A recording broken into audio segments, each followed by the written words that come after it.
Okay, so pretty much.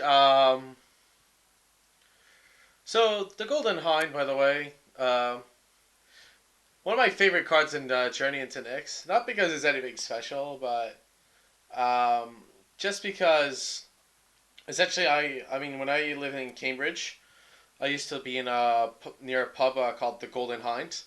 So it kind of brings back good memories from that perspective. Um, yeah, I mean, what's really funny about this deck list is the only really successful aggro deck in the whole Pro Tour. Um, there's actually no block deck that's more successful than this. In terms of that's not the junk. What you call the Chapin's winning deck list basically. Um, it was not really featured. Nothing special. No one knows about it. Still, it got a 60% win rate. So I want to explore it. Um, Now to do that, yeah, I'm basically looking at. I mean, I want to look at the deck list, right? So the only real change I've made is I think I've cut a forest for a mana confluence. Uh, hey, because initially the mana confluence, I think they played free because they expected more aggro in the field. And now that the metagame has evolved to this kind of control, I think that losing a life is not going to be as big an issue anymore. Um, okay, so that's kind of statement of fact. I just changed like a mana confluence. Let's look at this deck and how it works. Features like I think it's the only non-mono red deck to feature Fire Drinker Satyr. Um, and I mean, it's one of the few cheap threats that, without any help, can power through Sylvan Keratin. So that's gonna be an interesting one, actually. Like the threat of activation is so important. Like you can just attack, go like, well, look, you could block, but I'm just gonna pay 2 mana to kill Keratin. That's an easy deal for me. Um, it just seems to play quite aggressive drops. I don't know if the Great Revel was actually a card that most of the mono red lists they skewed from the main deck and had it in the sideboard. I'm not sure why. We're gonna find out. Um, and then yeah, the rest is just burn, burn, haste, like literally burn and haste. I think this is the only non uh like direct damage spell that like costs more than 4. But I think Polis Crush is well positioned in terms of like being able to fight through Courser, etc. Fanatic of Xenagos, I'm interested in seeing how it performs. In theory, it seems fine. Like it's a bit awkward if they go like Courser, because then they tell you, yeah, you get haste, and then next turn it's only a free. But you can still like attack with it, and they have to they have to respect that you could have Magma Jet or Lightning Strike. Um, Apart from that, sideboard would definitely do with being changed. I mean, right now you have 4 Magma Spray, which are like against aggro. Um, you also have the extra destructive Reveille and 2 Unravel the Ethers. That might be a little too much. I think it was good against the Junk Constellation decks, which aren't going to see as much play. So I could easily see these slots changing. But they read the metagame right for the Pro Tour with this deck. Then you've kind of got the Harness by Force, which is, I think, a powerful card in terms of like attacks like being able to like cast this for like it's a threaten, but it's a threaten with like late game abilities, especially with like Xenagos the Reveler. You get to like steal like 2 of their guys and attack. Fey Conflagration seems like one of the cards that allows you to actually win like against an Elspeth. Not literally, but it does kill like pretty much every Planeswalker in the format and Courser. So I would be surprised to see maybe an Unravel less and a Faded more. Although obviously the mana costs are different. Then there's the one-off Porphyros and 2 Mistcutter Hydras later. Like the sideboard seems like it's edging. Like once the metagame is known, you could probably modify this for sideboard a bit. Um, so yeah, I'm just gonna try out this deck, see how it performs. I'm signed up for the daily event. I'm gonna sign up for an 8-man quickly, and we'll see how it performs. You know, like Ultimately, it's important to try out the fringe deck in the format if you can. Um, you shouldn't really, there's a winning deck list. Pharos. Okay, the 8 man will start at some point. Um, hopefully. And we're about 7 minutes on the daily. Um, but basically, like, I really want to explore this deck. This is the only aggro deck with a positive win rate. So I'm really curious to see why that is. Like, on paper, it looks bad. Like, if I look on paper at Golden Hind, I'm like, oh, really? Golden Hind? Everyone's playing Sylvan Carroted and Corsair Crewfix, and you're playing Golden Hind? Like, what's going on? Um, you know, like, um, I am wondering, like, what is it that makes this deck tick? What is it that makes it good? And I'm hoping that we can discover that throughout this. I'm suspecting Destructive Revelry is actually a good reason why it's performed well. Like, this was at its best when it was like killing, like say, Courser and damaging a Kiora, or finishing off a Planeswalker, basically. Like that was when it was at its like best. Um, and I am curious to see how this performs. I mean, everything in the deck seems to be really aggressive or hasty, except for Golden Hind. But Golden Hind allows you to accelerate into Xenagos and Polish Crush on turn 4, on turn 3, sorry. Um, while keeping in mind that it's a 2-1, so it can actually attack. Which, it might not feel like it's well positioned in a format with like Elspeth and Corsair Crewfix, but we'll see how it works. Um, I do wonder how much damage these mana confluences are going to do me. Again, up to 4 up from 3. Um, it doesn't seem like much, but trust me, there's a big difference between having a City of Brass in play and having 2 uh, mana confluences, sorry, rather than City of Brass. Like, the difference between 1 and 2 is so important. Um, because with 1, you kind of fix your mana, you lose a bit of life, not the end of the world. You're an aggressive deck. Even against another aggressive deck, being able to curve out is important. However, what's going to happen in some situations is you're going to go, okay, I have to cast a spell. It costs me 2. Oh, it's less than 3. I'm going to take 2. Like, it adds up, and you, like, end up not being able to cast things afterwards. So, um, yeah. I'm going to enter the daily with this list just to see how it goes. Um, yeah. I'm suspecting this deck is very, very weak to aggro. Uh, but I might be wrong. I think I'm wrong, actually, now looking. Like, it has half the cards that are terrible against aggro, like Eidolon and Fire Drinker Satyr. But then the second half of the deck, like the Polish Crusher, the Magma Jet, the Lightning Strikes especially, they're pretty good against aggro. And then you have the sideboard, which is like straight up 4 Magma Strike. It just doesn't want to kid around. Just kill your 1/2 or your 1/1 heroic guy before, or hero of Iris, or whatever it is you're playing before it gets too brutal and cannot be dealt with. Um, what else? We're gonna see how this sideboards. I'm not 100% sure. 1 second, I'm just gonna quit. Still have 1 player. Um, yeah. I am really curious at seeing how this performs, honestly. But there's not, like, I know that what's his name? Uh, Megaphone Online, at least that's his nick. Um, he was playing a version of this deck with which changed the things around a bit. I think there were 4 Fanatics of Xenagos. Um, there was like 1 or 2 cards that were different. I can't remember exactly what. The sideboard was like completely different. Like you had Font of Ire, which is basically like 2 and 4 mana. Thanks, Pedro Cavallo. Um, yeah, so his sideboard is completely different. Like if you need to find a list, like go check him out on Twitter. He's posted the list like about a day or 2 ago, so you should be able to find it. And while his main deck is pretty close, more or less, the sideboard is completely different.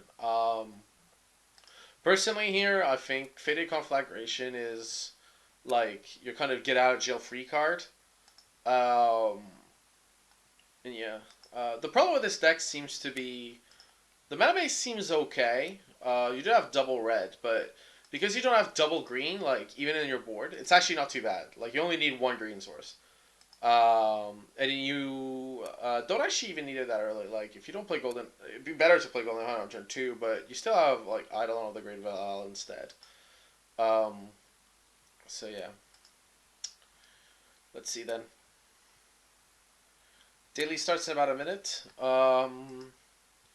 What's interesting is this deck's only playing main deck Freak Xenagos. I think the fact that Xenagos is like legendary, like because you're an aggressive deck. I don't know how important Xenagos is. It could be correct to play four. Like your deck still has things to do with the excess mana. Like you can still go with Polaris Crusher Monstrous, Stormbirth Dragon Monstrous, or you know, or the Monstrous of the Board. uh, which I'd rather avoid if you can, but sometimes you gotta do it. And post board as well, like doing it with Harness by Force is, pretty strong in my opinion. Okay, so we won the die roll, probably good for this deck. Uh, See, this is interesting. Like, I have two options here. I can go either, because of the one Temple of Abandon, I can either go tap land Golden Hind, and then on turn free cast Xenagos. Or I could go Fire Drinker Satyr if I don't get a green source, like pump it. But I think I prefer getting Golden Hind on turn 2. So I'm not gonna mulligan. I think the Frederick Xenagos on turn 3 is important. Like, turn 3 on the play makes that a much better play for me. We don't want Mana Confluence. At this point, I pretty much don't want any lands. I've got 2 Golden Hinds. Actually, now that I think about it, I don't even need to make a Satyr. I could just +1 and make a Fire Drinker. Sorry, I don't need to make a Satyr with the Xenagos. I could just up him to 4 right away. Um,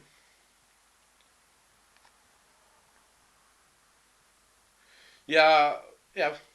I'm not gonna triple Q tonight. I'll double Q, but I'm not trying to triple Q. Okay, so he goes Magma Jet on the Hind. That's a little awkward, but I've got a good follow up. Um, and that's one of the weaknesses. Is obviously everyone else is playing Keratin, and you're kind of playing this. Um, I I don't know if this is the mirror match. Starting to suspect this might be the mirror match. Let's see. Here, I'm a fan of going Xenagos, make the Eidolon, personally. Especially if he's F6'd.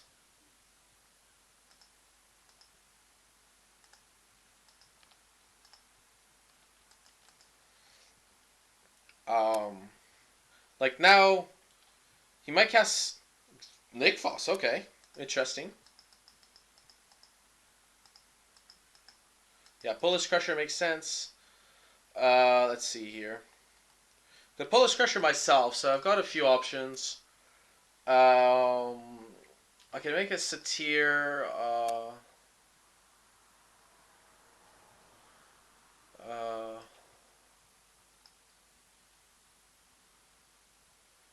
no, this is a. I played a 2-man yesterday, which was a mistake. This is a daily. Um, this is an interesting line. So he has Polish Crusher. Um, there's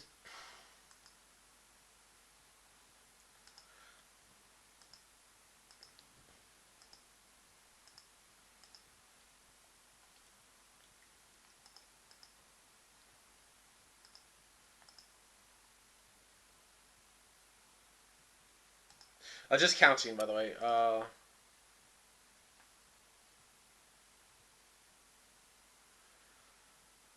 Let's see.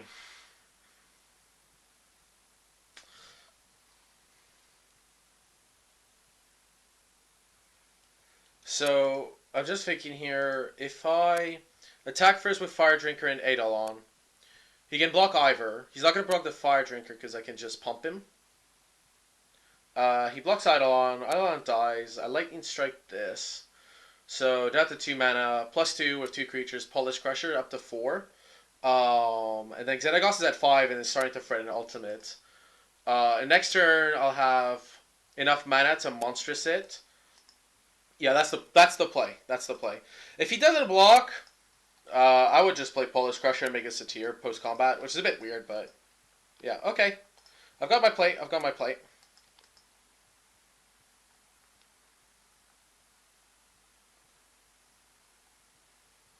By the way, you might be thinking, why am I doing card disadvantage against myself?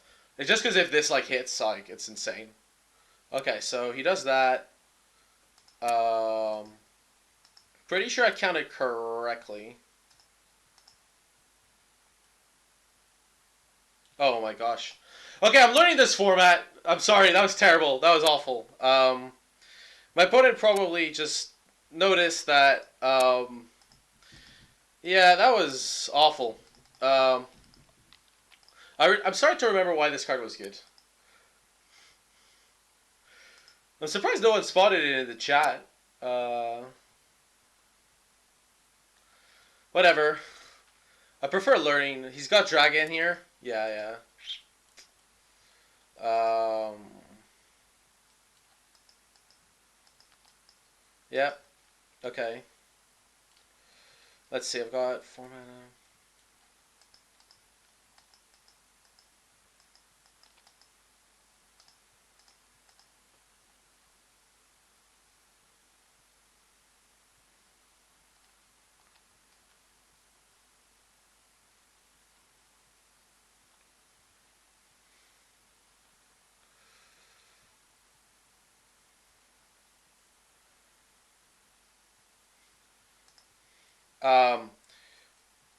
Yeah. So what happened was, I don't love the Great Revel is an enchantment, and because this guy has protection from enchantments, that doesn't quite work together. Um, this is what I'm testing as well. Is this kind of stuff is the stuff I want to get out of the way now. You know, mistakes happen, but let's get them out of the way. Okay, so I can play Eidolon. I think I might as well pump the Firedrinker Satyr here. So do this.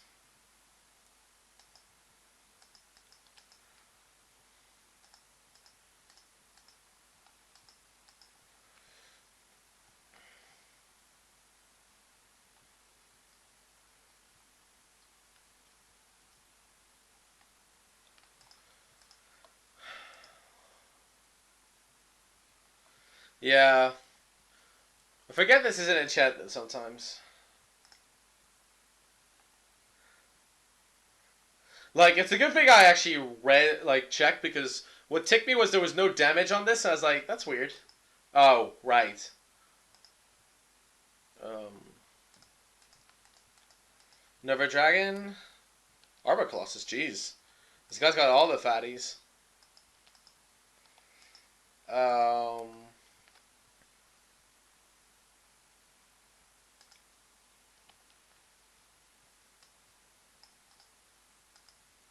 he has a dragon. Let's see what I do here.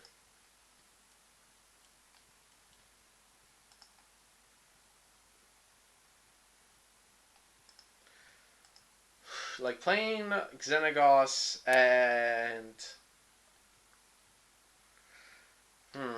playing Xenagos making a guy seems really weak. What does that do if I make a guy? He attacks a dragon. He has this plus another guy probably. So I'm left with.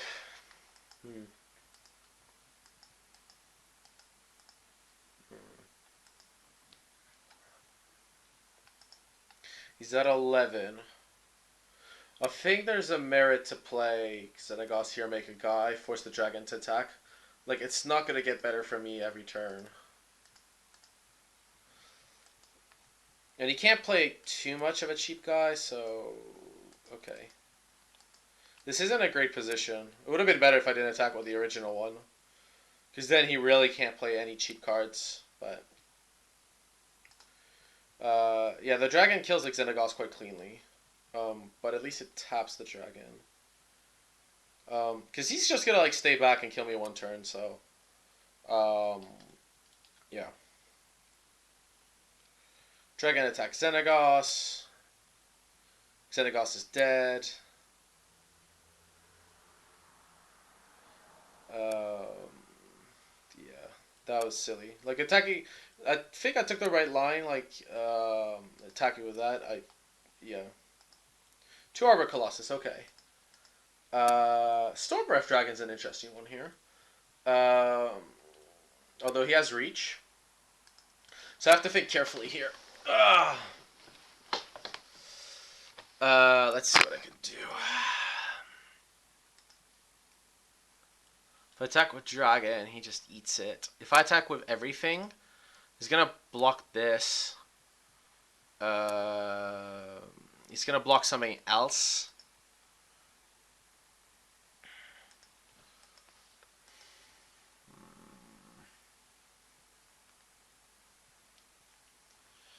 Like, yeah, if I play that dragon with this guy up, the problem is he can just kill it. So let's see what I do here.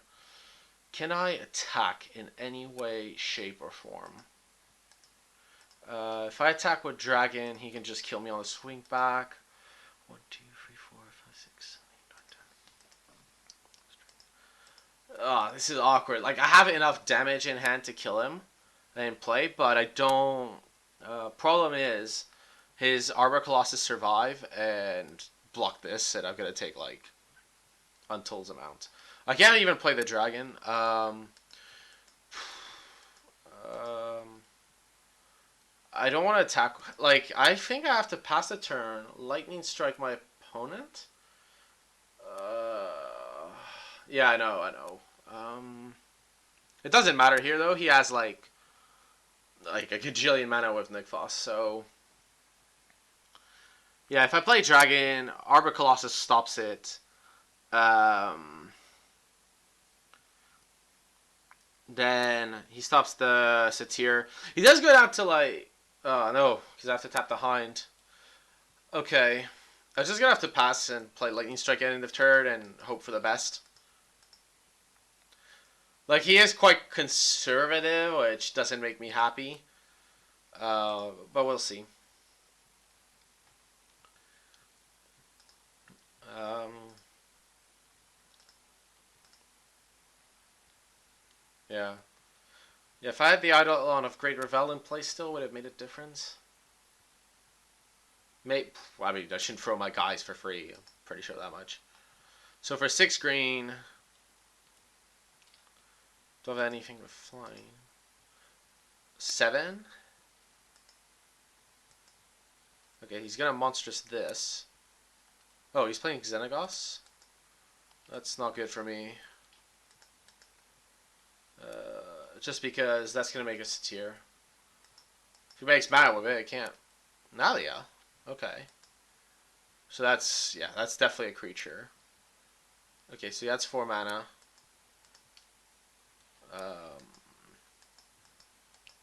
Polish crap. Oh wow, literally plays everything that costs more than 4. Well then. Yeah, I'll take 2. Whatever. Pretty sure I've lost this. No. I don't think there's anything that wins me the game from here. Yeah, he's just gonna attack with. Let me double check, but he has 4 blockers to my 6 attackers, and he's at 8. Nah, it's over. I had to hope he screwed up. I didn't think he was going to, so. Let's see. He plays everything that's expensive. I think Harness My Force might be good against him. Might. Poor Frost is good. Faded Conflagration allows me to punch through as well. What's not so good? Destructive Reveille seems to do nothing in this matchup.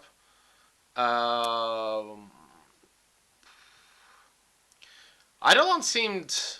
I mean, it's a bit rare that like I hit nothing on him. So let's see here. I'm bringing a lot of 4s. I don't want to board out. I don't want to board out a Golden Hind because I'm gonna need the mana production. Polish Crusher, Fnatic. I think Fnatic is fine because at least it punches through. I gotta board out the Eidolons. Not actually. Wait. Did I see anything that dies to Magma Jet? I don't think so. Maybe boarding out some of the burn. Yeah, keeping the aggressive drops seems good actually. Unraveled Ether, Mistcutter. No, Fire Drinkers are fine. They cost one. They have to go in. Like you need. I need early damage. I'm definitely the aggressive player here. I think this is fine.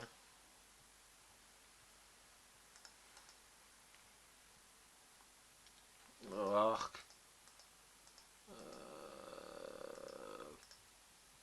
This hand doesn't do anything against this guy. This is much better. It does have the awkward issue of Eidolon, but I think I'm better off like playing the Fire Drinker Satyr and just going to town.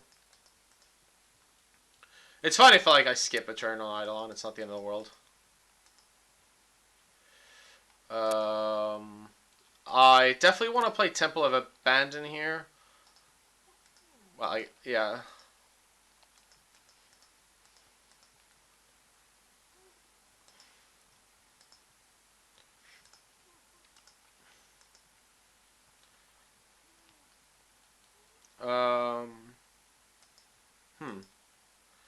Like if I play Eidolon here, it forces them to Magma Jet right away. I think attacking's the correct play. Okay, so he's got nothing. Definitely play this. Temple of Abandon. Jeez. Lands, they keep coming.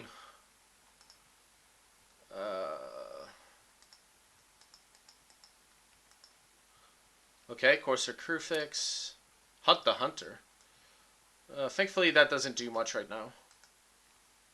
Holy smokes. Let's see what I could do here. I think I'm correct to just attack with the Satyr. I'm gonna take quite a bit of damage here, but I have to try to get through.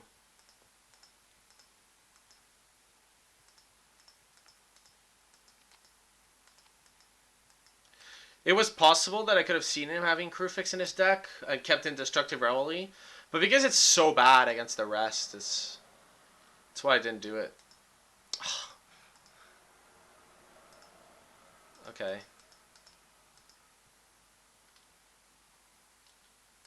I'm gonna need to surprise him with this. So we're just gonna pass the turn. He may not know I have.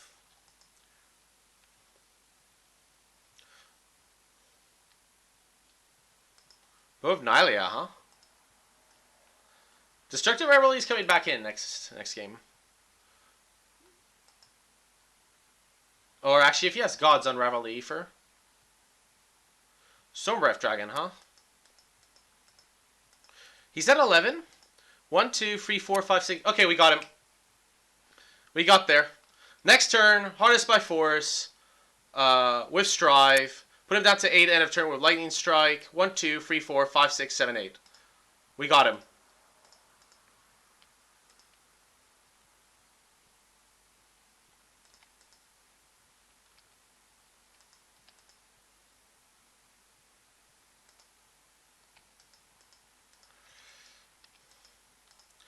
MVP.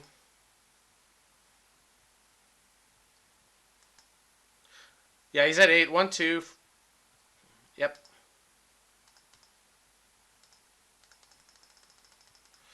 I'm definitely looking at an extra Harness by Force in the board if I'm playing this deck. I'll take free.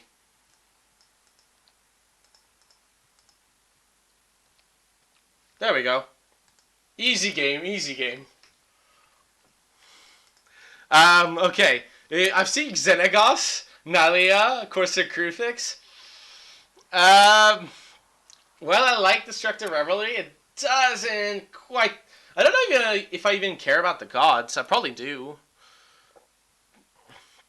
I probably caught at least a jet for Unravel.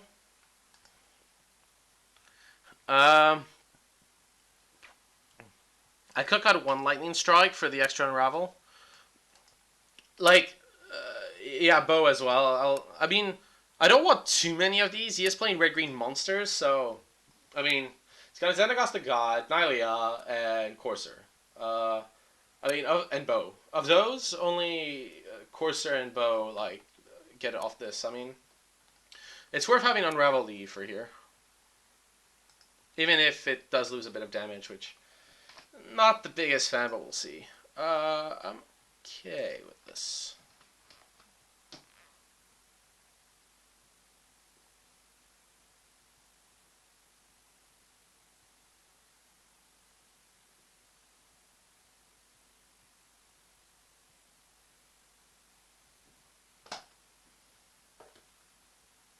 Sorry about that. Okay. He mulliganed this.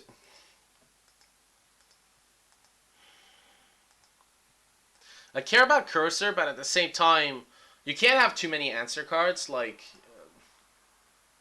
it's kind of the problem. And I have other ways to deal with it. Like, I have free faded conflagrations. This, I can't. Like, I've seen, like, 2 Arbor Colossus game 1. Like, I can't keep this hand. If it had if any of these mountains were golden high, it's a snap, but I can't. Yes. Okay, we both ball get to 5, whatever. Ugh. He's about to get to 4, so I'm gonna stick. He may still get there. Like, Freelance Courser, and I'm pretty dead, so. Oh, my first hand looks so good now, but. Like, you have to keep on the premise that, you know. You have to keep on expected average. I have the option to pump here, but I don't like it too much. A, because he could have a Magma Jet here or Lightning Strike, which he does have. Um, and B, like, with Mana Confluences doesn't make much sense. Yeah. Yeah, I mean, if I knew, I'd keep the original hand, but you can't know, right? Like, he could put a card on top. Okay, that's can't be good. I need a Fanatic. Unravel, huh? Okay, cool. If he has Courser, hopefully it's not a land on top. Polis Crusher, huh? That's not good.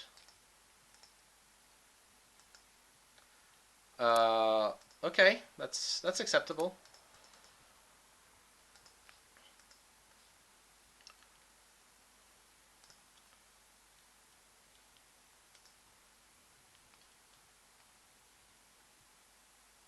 This is a weird game. We both ball again to like Oblivion. Oh wow, I have a 4/4. Okay. I guess. Oh wow. That explains that. This might be a really quick game. And not for the right reasons.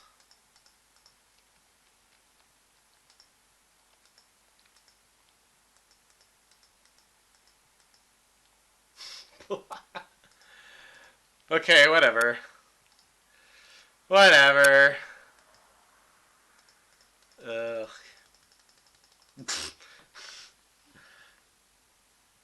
Yeah, although to be fair, I didn't see many of the deck I was facing, so maybe bad luck. I don't know.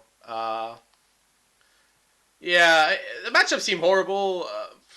By the way, I still defend my like original mulligan. Like, I'm the aggressive guy, and when you see 2 Arbor Colossus, I feel like I have to be a little faster than like 5 land Storm Breaths. Um, it turned out it would have been a great hand, but I can't know he's gonna mulligan to 4. So It's unfortunate. What do you want to do? What do you want to do? It happens. It's fine. I don't expect to face a matchup like that very often. Like, that deck probably does not win against much else. Like, without being offensive to my opponent, it's just like, if you're facing, like, Silence the Believers, I don't know how you're winning. Because, like, you're not fast enough to beat that card. So it ends up, like, costing 7 and removing 2 of your guys. And I mean, I don't like that deck. I don't like the deck he played. I think it was Red Green Monsters. It was okay at the Pro Tour, but because it crushes aggro. But like against something like Bug or any Elspeth deck, like I don't see how it beats the deck with Elspeth most of the time. Like Elspeth comes down and like rafts your like Plague wins your board.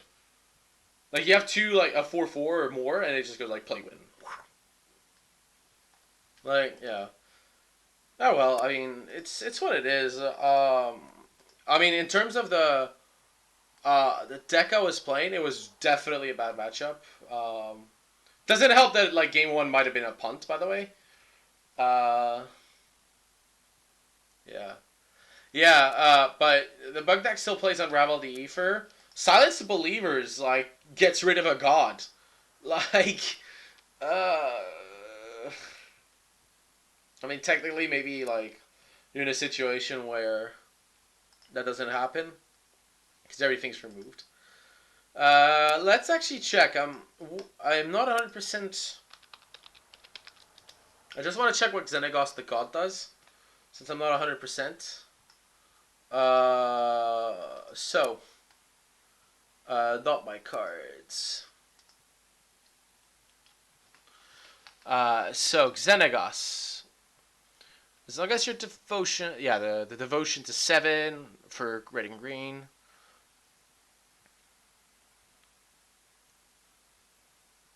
Okay, so double. Okay, it makes a creature twice as large and gives it haste. Okay, that's fine. Sure. Oh damn it. Yeah. I will be honest. That was probably like one of the worst matchups. So I'm not gonna like knock off this deck. I did misplay it. Uh, the thing that was funny is, apart from that Mulligan to 5 game, the games felt actually maybe closer than they should have been. Like I wasn't too far off. Like my cards are embarrassing, sure, but I don't like. I could see I win. Like a key harnessed by force or fitted conflagration could do it. I would definitely up a harness in the board. This sideboard's bad. I'm sure it can be improved. It's really hard to like expect the field at the Pro Tour. Pretty sure it can be improved though. Mana confluences didn't matter in that match. Like I was gonna lose anyways. Um, let's see. I'll play a casual game in the tournament room. Uh, like for block and just see how it goes. So, by the way, I'll update daily. 01.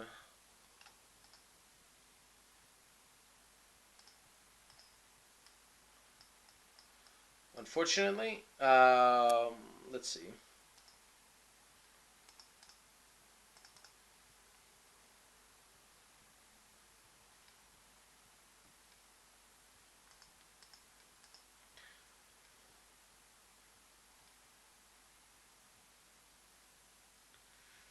Ugh.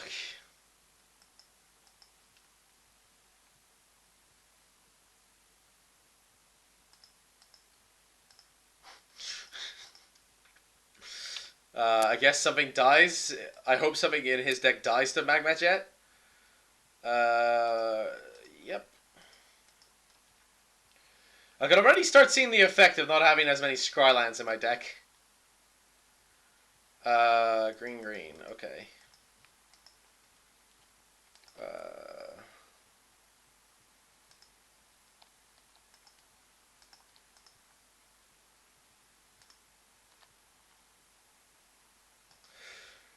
gonna gamble and put Destructive Reveille on top because I suspect it's good against green.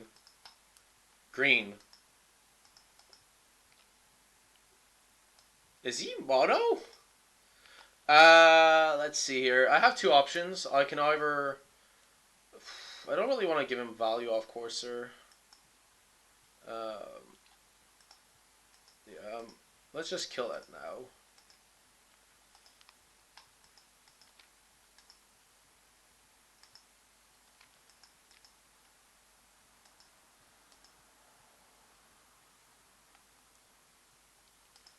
I can't believe that he's mono green. You'll notice my mana might not have been the most efficient there, but I don't want to give him advantage from Courser.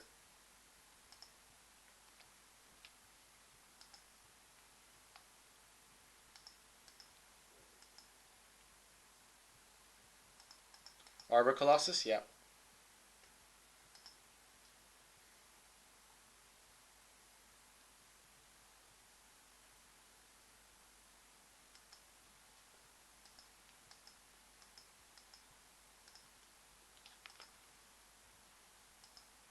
I have two lines of play. I can either attack with Fnatic and just trade Fnatic and a Magma Jet, or I could attack with Fnatic and Fire Drinker.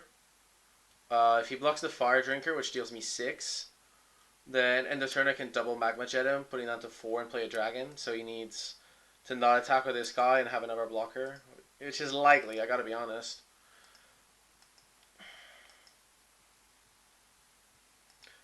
Because it's a test game, I'll take the aggressive route, which I usually don't do, and just see what occurs. I may be also able with the Scry to get to additional burn. Okay, so that happens. He takes 4. I take 6, which I'm sure he's happy about.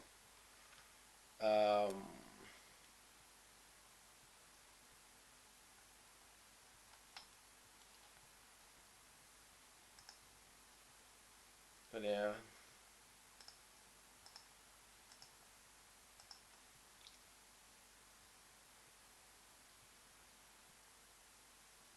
Let's just see what he does. Oh, he plays a forest. Interesting. So he's going to keep up mana to monstrous this guy, like to monstrous a dragon, which is a defensible play. Or yeah, so he's dead. Yep. Mountain, Magma Jet. Not relevant, anyways.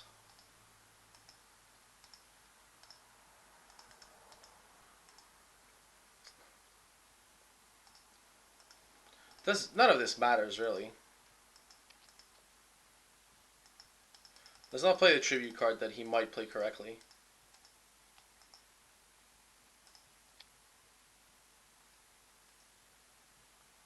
Yeah, I don't think he expected burn dragon, but it's the only play that makes sense with the angle I took. So, he plays Courser. Is this red green? This is mono green? Like I don't have a clue. Uh, let's play Courser. I can't see him playing much else. He probably plays Bobo's board, but I set out a Revelry, slide out Jets, and a Lightning Strike. Oh, this is probably the 8th man. I'll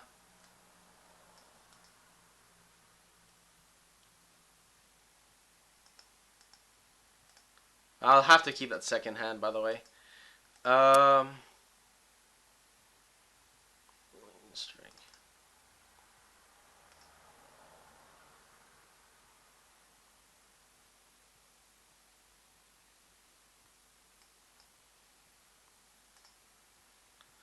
No.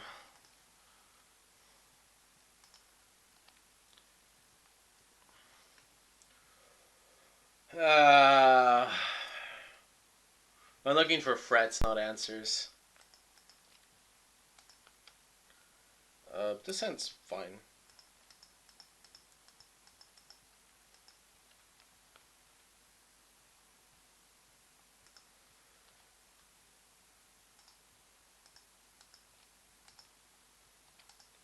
Played Forest. Okay. The annoying part of if he like, yeah,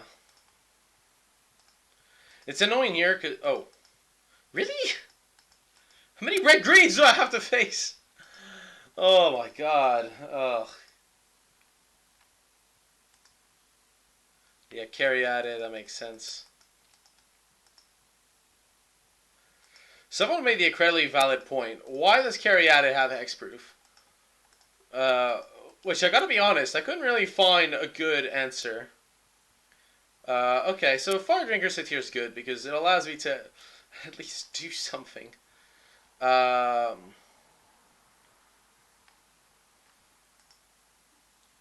Beginning of combat. Okay.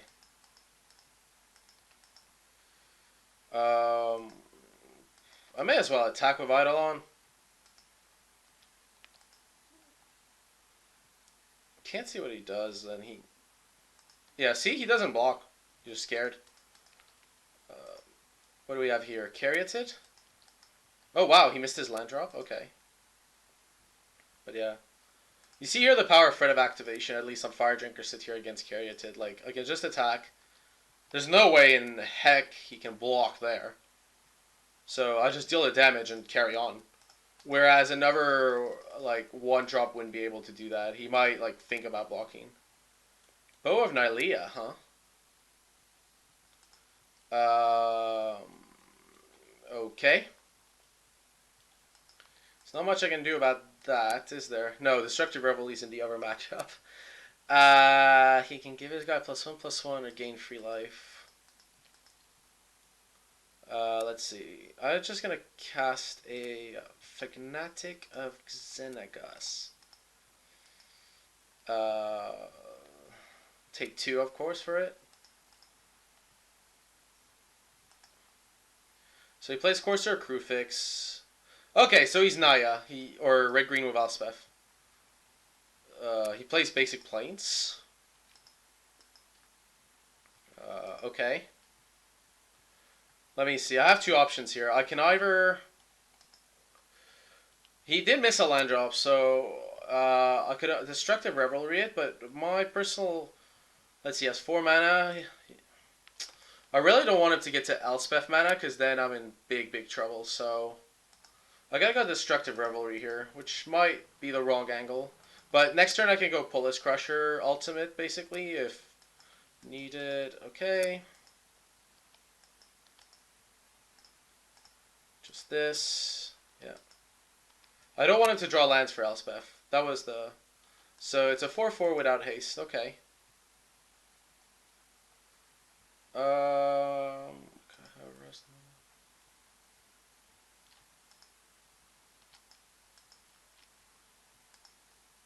Courser number 2. Oh, he has the planes off the top. That's not good. Okay, so he's playing Naya Constellation, I think. Let's see. I'm just gonna Monstrous the Pullis Crusher. I could attack first, but like he can just block the Fire Drinker, so I don't see the point in that. Like he hasn't drawn a land, and he missed a land drop, so I don't think he's gonna have Elspeth next turn either. So this should be good. So I should be winning that match, assuming Hydra Broodmaster, the other one. Hydra friggin' Broodmaster.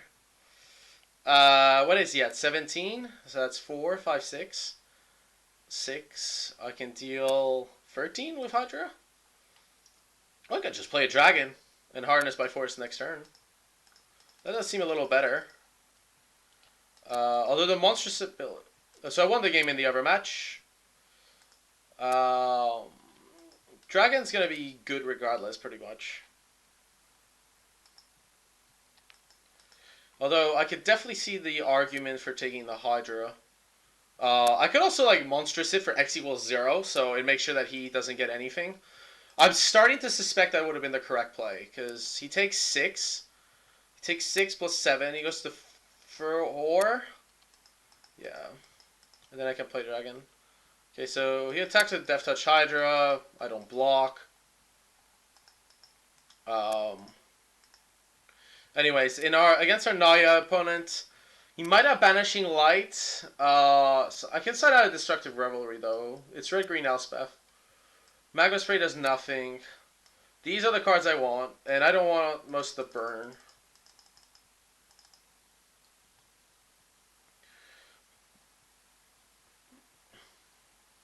Hmm. There's only Corsair Crucifix really. Yeah, I'm okay with some Lightning Strike just does nothing. I might as well put an extra Destructive Revelry, but so he made some Hydras, some tutus. I've got a second Storm Breath though. What can I do here? I could definitely play a land first. Then I can go Hydra. It's a 9/9. Um,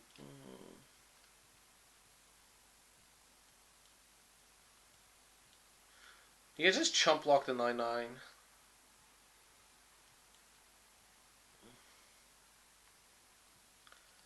I could always just go Dragon and then chump, which does actually seem like a good angle.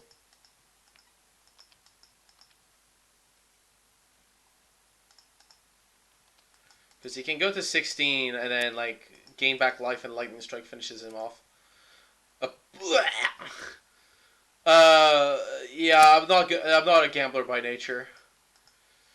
This is fun. This is an okay hand.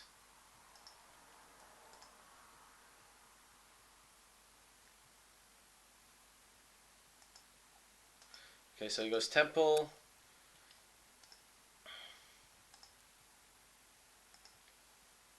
Hopefully no turn 2 Caryatid, but we'll see.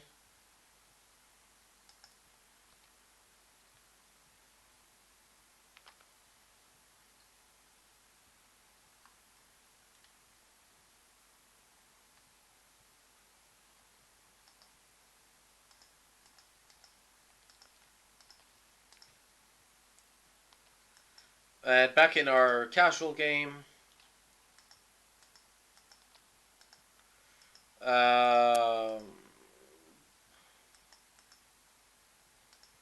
I guess I could just take this damage. If he has a pump spell, he has a pump spell.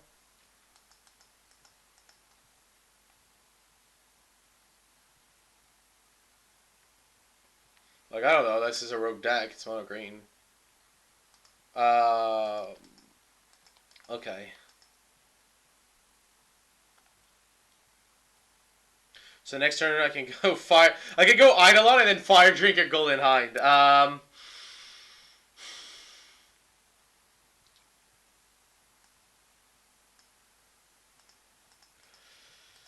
I think it's fine to do that. Oh, he won the game? He must have done something crazy. I don't even know. He went...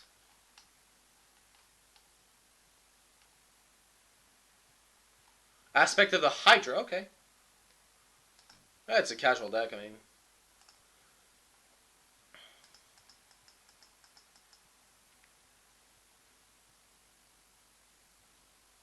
Yes! Yes! Value! And now we're going to putting that mountain on the bottom, maybe? It's more likely I can draw another mountain, and I still defend that was fine. Let's see. Would I like to play first? Yes. Sure. It doesn't have much threats, but it's a casual game, I guess. Mountain, go.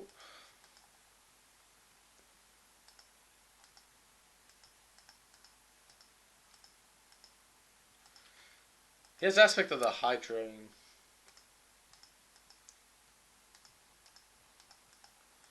By the way, me playing this deck, I'm starting to... Oh, wow, another Banishing Light. Okay. Which one? The Golden Hind? Yeah, okay.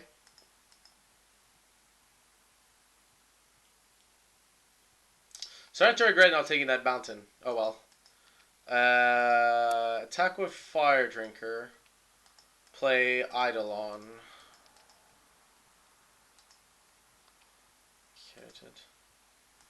He's just trying to ramp to Elspeth, and I'll be honest, I'm not going to be able to do much about that. Or that. Should attack with a dragon. Haste is like a bad idea. Okay. Fair play to you if you want to attack with a dragon here. I don't think it's correct, but I am gonna like just kill myself pretty much on damage. I've taken my course. Yep.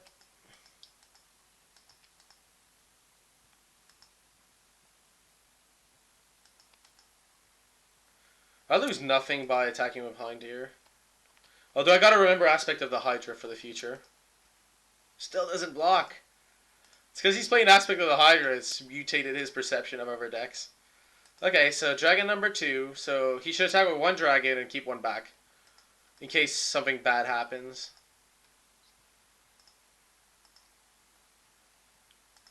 I mean, he should.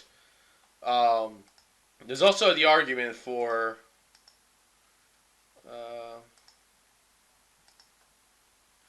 Bow of Nylia, huh? Yeah, once he pumps that Caryatid, I'm in trouble. Xenagos, huh? That's a very interesting card.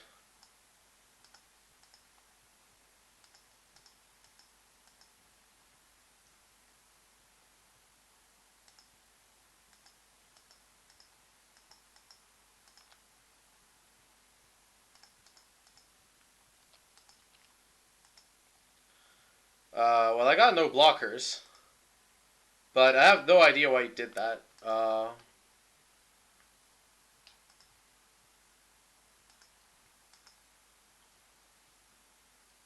Like, why would you do that? That's so...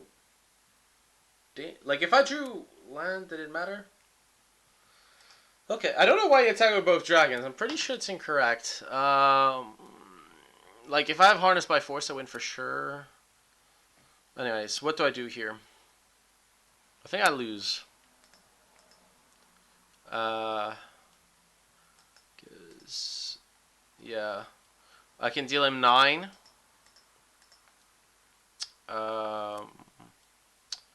Pretty sure I lose. Let's double check. 1, 2, 3, 4, 5, 6, 7, 8. I can kill a Banishing Light, but it doesn't really matter.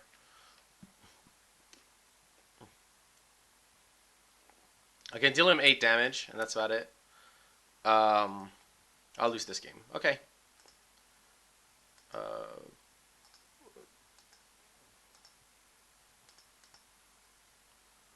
Okay, because he played a Banishing Light. I don't know if I want the 4th Revelry. The 4th Revelry is probably incorrect. I think I prefer the second strike over the 4th Revelry. I guess Lightning Strike is really that bad in this matchup that I'm okay with the 4th one, but it could be a dead card very easily. Okay, so in this other fun match, he plays Arbor Colossus. Let's see. So I can play Pullus Crusher. Let's see what I do here.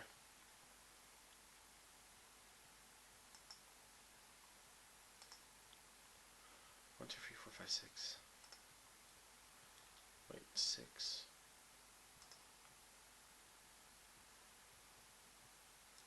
I think I can play Pullus Crusher and Monstricid in the same turn, which is quite cool.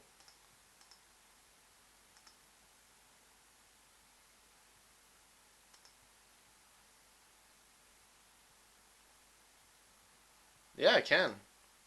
4 mana. Yeah, it's pretty cool.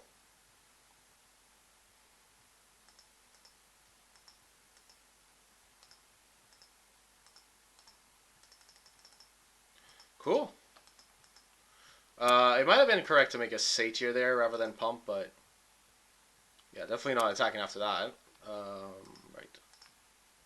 Would I like to play first? Yes. Is it just me, or are these hands just dreadful? Yes, I'd like to mulligan these.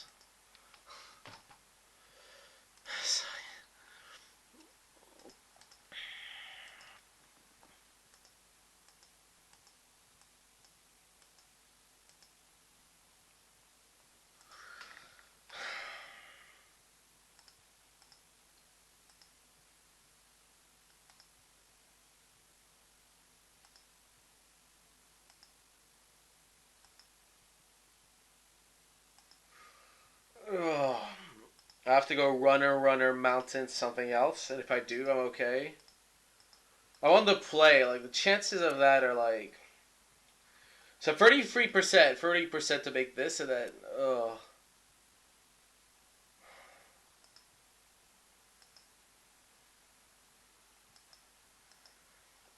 It's like, is the random 4 better than. Um. Is the random 4, like, better than a 1 lander here? Like, because the best 4 I can think of has free lands and, like, a spell. I gotta chance it, but I could see the argument for mulliganing to 4. I could definitely see the argument for mulliganing to 4 here. Not complaining. I gotta be honest. That's fine. It's completely fine. I short like it's not perfect, but I'll take it.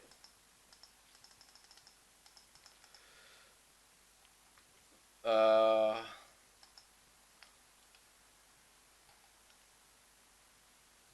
Vanishing Light. Of course, they're okay.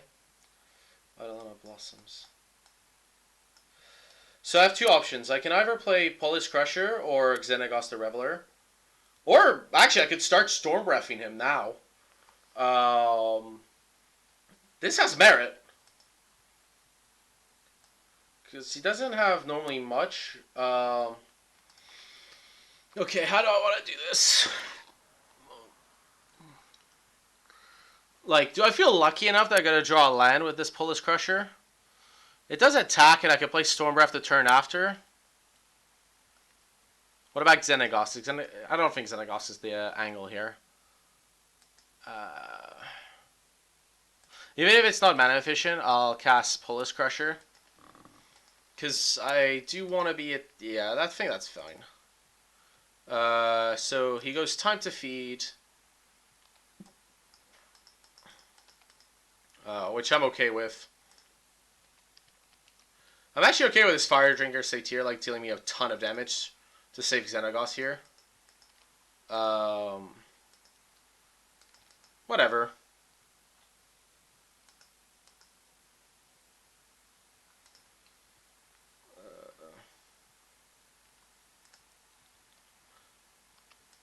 Okay, so...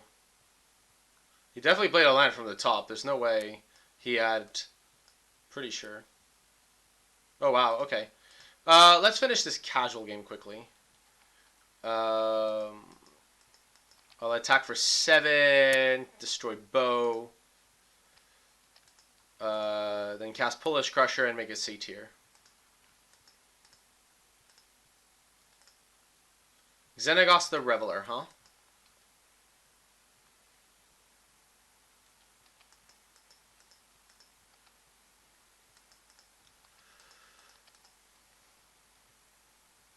Oh, wow. So I get to... I get to destroy Corsair Crufix, which is awesome.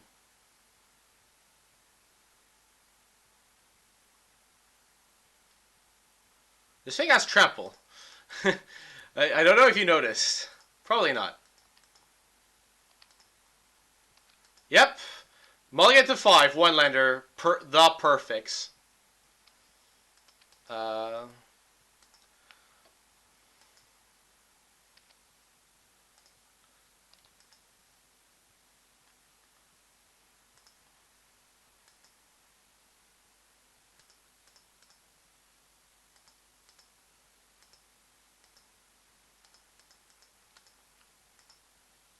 So he plays Eidolon Blossoms, draws a card. By the way, I don't like playing Dragon anymore here because he could easily have Elspeth next turn. And I would rather... I think this is definitely a Xenagos turn. So I have two options. I can either pull this Crusher my opponent and kill Eidolon. Which is okay. But I do need to deal with Xenagos at some point. So...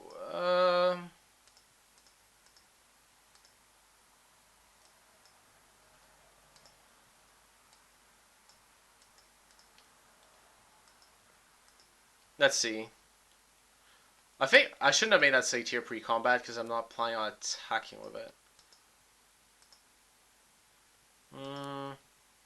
Yeah, because it's just going to trade for this.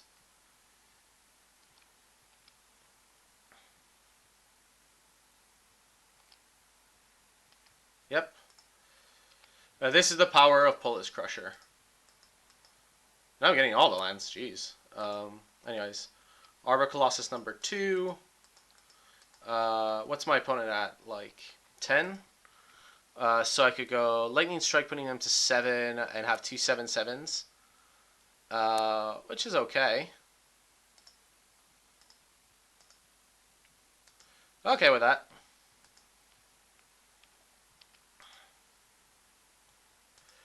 He's at 7, so I can easily go like add some mana, Flated Conflagration when he blocks.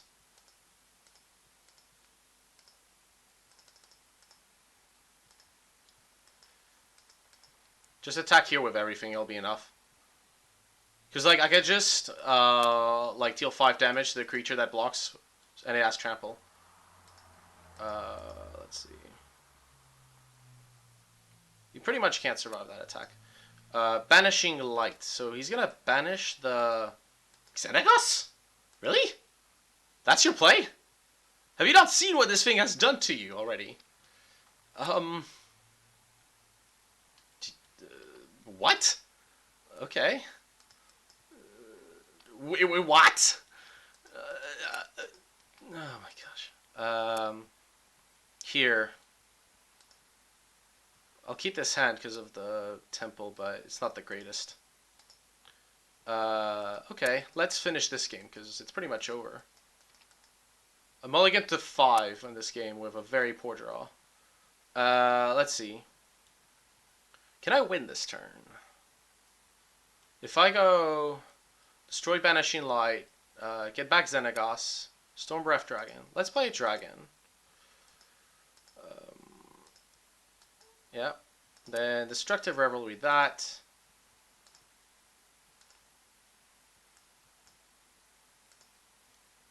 No, Xenagos is fine.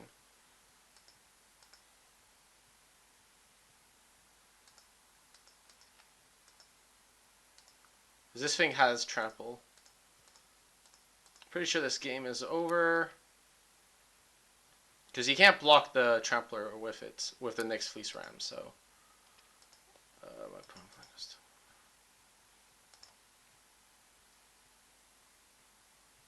Okay, I won the match in that one.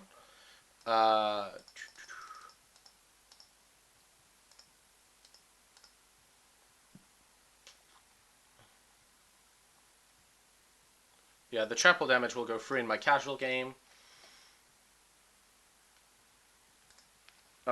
Which is a trick you guys should know about.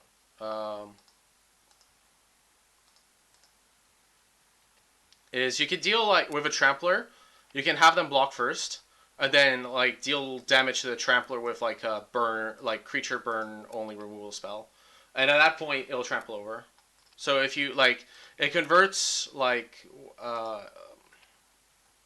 jeez. So what that did is it converted my,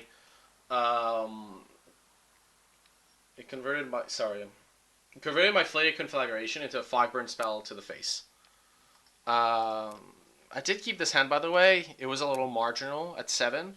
I basically looked at it, I was like, the average 6, if I have 4 lands, 2 spells, like, what am I looking for? I'm looking for free lands, free spells, a little more aggro. That would have been what I would have been looking for. It looks like I'm playing against Junk.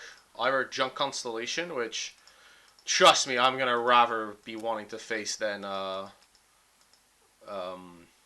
Chapin's deck. Chapin's deck, I can't... I don't know if it's a good matchup or not, but it's definitely a lot harder than Junk Constellation. Well, Courser was obvious. Right. So I can play second Eidolon of the Great Revel. Yeah, play Forest, play Eidolon of the Great Revel again.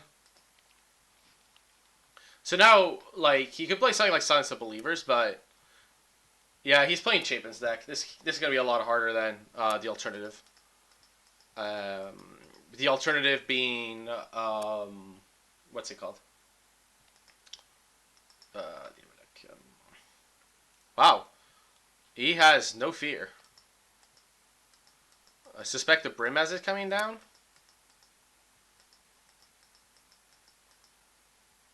A Polukranos. Okay.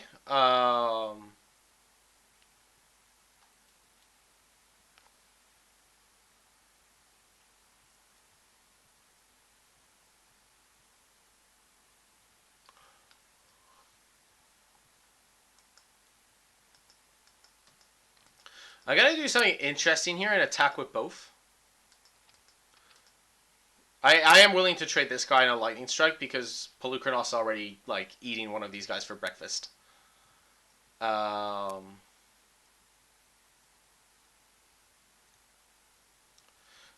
will be playing Polish Crusher since he didn't block.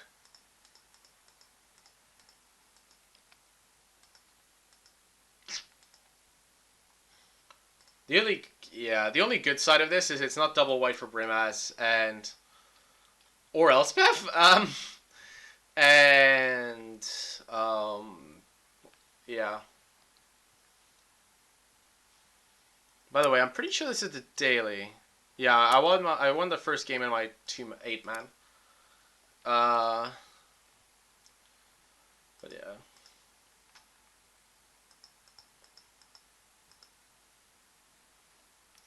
He was a believer. Not a good position to be in this world to be a believer. Fotzies would be. I don't think he's gonna play Fotsy somehow. I think he's got the message that it's not as good as advertised. Let's see. I'm going to attack for 2. Although he can attack. It's kind of this awkward. He's going to activate Polukranos anyways.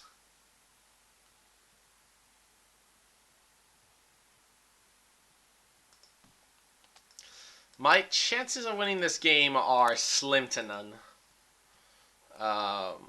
And with Elspeth, they are pretty much none. I'm going to see him play Elspeth and then just scoop because I'm not in a position to beat an Elspeth with this board position. I'm actually just going to concede. I know he has Elspeth. Okay, so Chapin's deck. It only plays Courser. While Magma Jets are still bad, Lightning Strike is actually okay because it kills Fleece Mane. Fated Conflagration. Yep. All the anti-aggro control cards. I'm okay with 1 Destructive Reveille and 4 Lightning Strike. Because he only has like 1 Banishing Light and 4 Courser Crewfix. So, I mean, you could make the argument for playing like an extra Revelry over Lightning Strike, but I think it's fine to do it this way.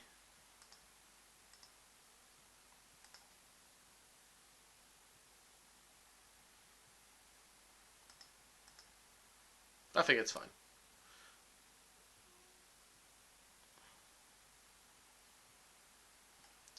I'm going to hedge and play 2 of each, but I'm not sure what the correct configuration is here. Alternatively, I could remove a land, but because I'm boarding in all these expensive cards, I shouldn't do that, really. Would I like to play first? Yes. Let's see, let me. So, by the way, for those just joining in, I'm playing the red-green aggro deck. I won a casual game against a non-deck, so it doesn't count. I 1-0 in the 8-man. I'm 0-1 in a daily. And, ugh. This hand is just not aggressive. It's like, this hand doesn't do anything. I have to mulligan. Sandy's like a forest badly, but at least it has a plan. I think I prefer this hand to the previous one, even if it needs a forest pretty badly.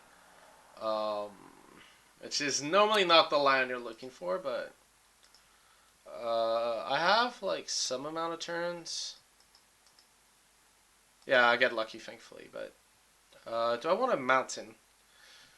Let's see. I have 2 free. Yeah, I definitely want to ensure cast I can cast my 4-drops. Even if it I might lose a bit in the value there, it's worth it. Temple Melody. I'm gonna suspect he has the option to leave Bile Blight up here, if he's tanking this long. By the way, I wouldn't hedge. Because let's say, okay, so let's say you have the choice between going, I can have 2 mana, and then 4, by playing land untap and then land untap and then tapped, or you have the option to go tap land, turn free, I have a play. I would recommend to go for the turn free play because, if your turn 2 is a reactive play like Bile Blight, because you're putting yourself in a position where if I do nothing or Bile Blight's not effective, you've just lost your turn. You've lost your next turn. That's just my opinion. I wouldn't hedge. Unless there's a spell that crushes you, you shouldn't be reactive. Uh, like you know. So I suspect him crashing in for 4 with haste here. I would be I wouldn't be shocked if he gives me a 4/4, but Brimaz is the card, and it depends if he has a removal spell or Brimaz, which is why this is starting to feel a little weaker. Okay, he has a removal spell. Pretty much guaranteed. It's Hero's Downfall, probably. Yeah, because now you can have free mana on tap for his Hero's Downfall. That's a much better situation.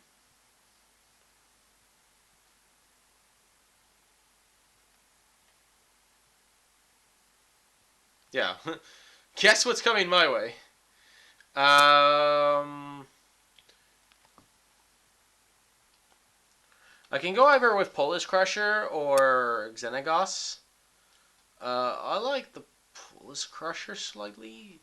Although Xenagos does give me a guy right away. I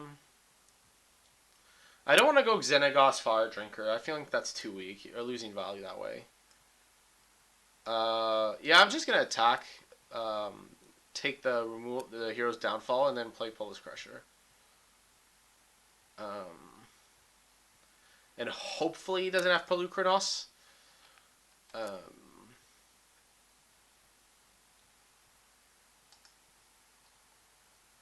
Yeah, so that thing dies.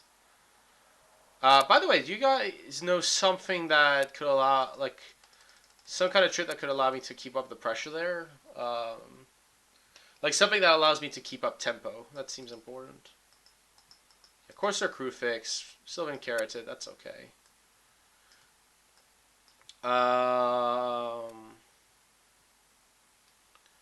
So he puts Sylvan Carotid away.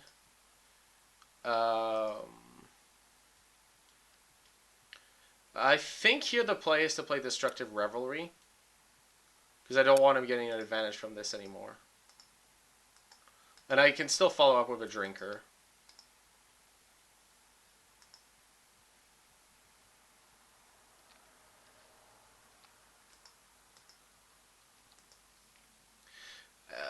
Yeah, I'm starting to get a little worried about Elspeth, but if I can just keep the board clear, then Elspeth can't minus 3 for value. You can trade, but I'm more than happy to trade Elspeth.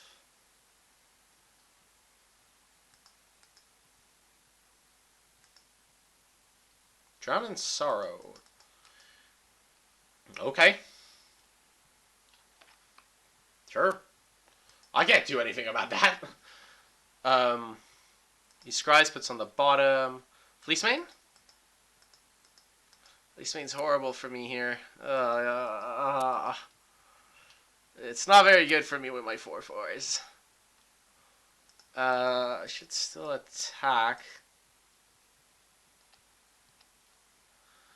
I could play a second 4/4. I suspect it's better for me to cast a Xenagos and make a guy.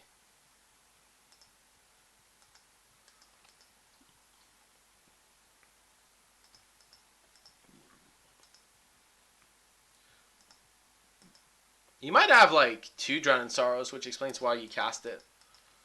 Yeah.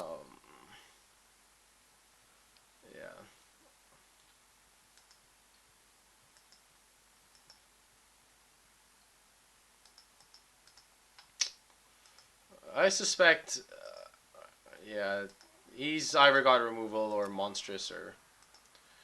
I have a few options here. Monstrous-ing this is probably not the best one. I think he has a Drown in Sorrow, if I'm frankly honest. But yeah,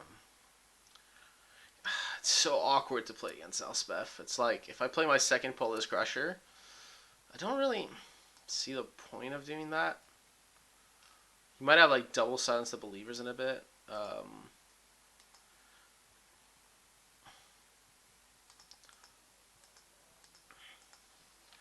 I was just gonna pass the turn, which is horrible, but yeah, just gonna monstrous this. It's pretty good. I do think he has like a Drown in Sorrow here. It's what makes the most sense. Like he wouldn't have wasted his Drown in Sorrow earlier on Fire Drinker unless he had like no other plays and.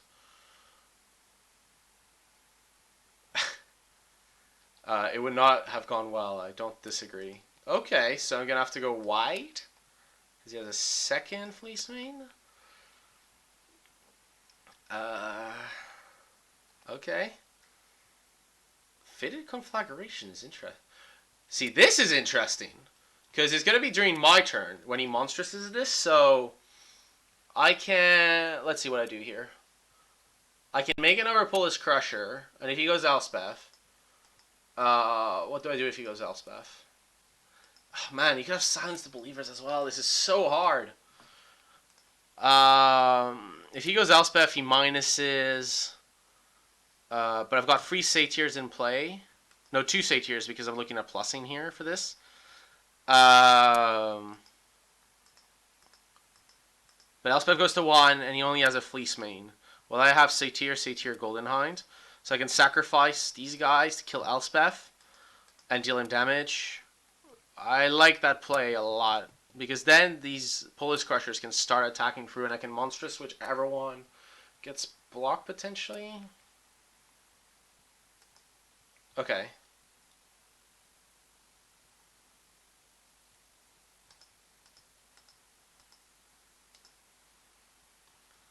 So I can't attack here still.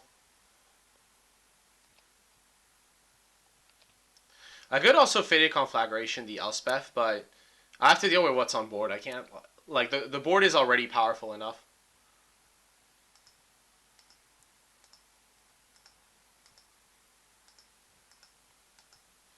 I do like this play, though. Like, killing it and scrying 2 is pretty important. Lightning Strike could be a good one.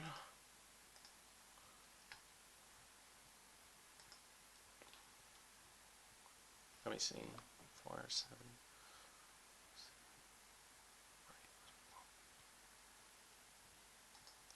I think I put the Lightning Strike on top because it's getting to that point in the game where Sunburn may finish it.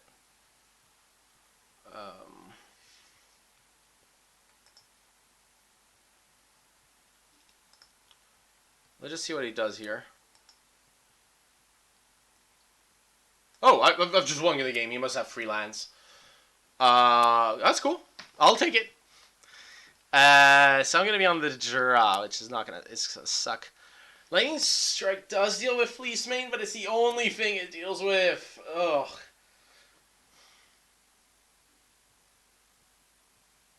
I like hedging. I like having 2 Revelry and 3 Strikes because I don't think I want multiples of each. So having a split seems correct.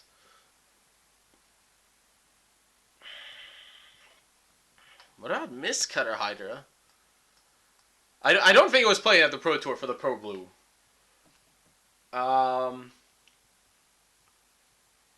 We'll try the Miser's Mistcutter Hydra, the one and only Hydra. See how it goes. Just have an initial haste threat. It might be great. It might be terrible. Who knows? We're gonna find out together, or maybe not because I only have one. We'll see. I really wish Mistcutter Hydra was like can't be countered pro black, but I can't be so lucky. I have no green mana. I have an answer to Courser and Fleece Mane, but if you...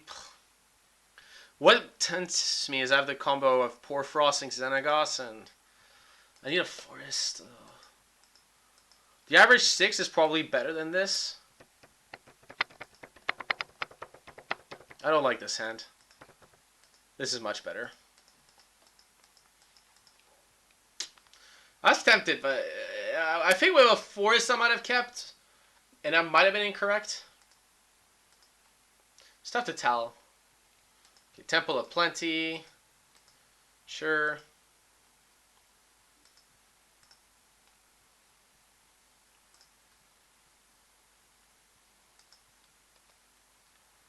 Ooh, Golden Hind. Definitely put that on top. Turn free Polis Crusher is good. Caryatid. Yeah, I think my opponent wins the turn 2 play, whatever his turn 3 play is. Still need to play that Golden Hind. I'm kind of hoping for the best here. Whatever the best is. If he goes like Courser, I still have to go Polis Crusher, I think. It's really awkward though, like, because he has so much removal in his deck. Like 8 pieces.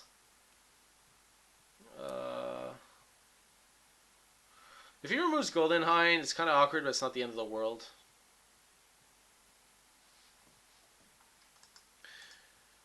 I'm gonna go on a limb and say he doesn't have Courser Crewfix. There's Pelucranos. Yeah, that thing... I don't think I can let Pelucranos on tap. So I'm just gonna, like, kill it now with Great Fire and Prejudice. I don't want Fire Drinker, Satyr now or Forest, so we're gonna ship those to the bottom. So that makes you like kill this guy, draw 2 cards. I guess the worst was okay to Dragon next turn, but I'm in no rush to Dragon. Elspeth may be coming soon.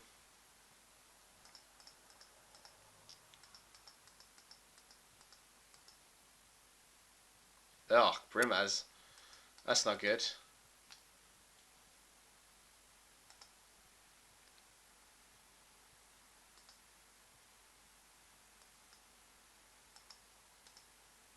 By the way, even if I'm scrying cards like that to the bottom, I don't think they're bad in the matchup. It's just they're, they're turn 2 drops. They're not really, this isn't really the point I want them. So if he goes Elspeth, I can kill Elspeth with Dragon.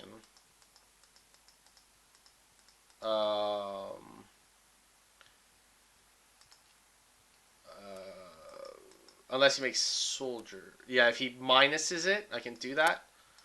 I don't think Lightning Strike is the answer here. So I'm just going to play Storm Breath Dragon, killing Elspeth. Because leaving that thing in play is going to be nightmarish. So Elspeth trains for 4 life and a Polish Crush. Like, that's my best outcome with Elspeth, is it trades 1 for 1 and gains him 4 life. That's the good one. He probably has like Hero's Downfalls as well. Yeah. It's worth noting that hedging doesn't matter here, since both cards are terrible in this situation. Okay, he has one card. May have an out. May have an out. The question here is, do I monstrous? Do I believe my opponent does not have a Hero's Downfall? Okay. Let's think this through. Can I win if this dragon is gone?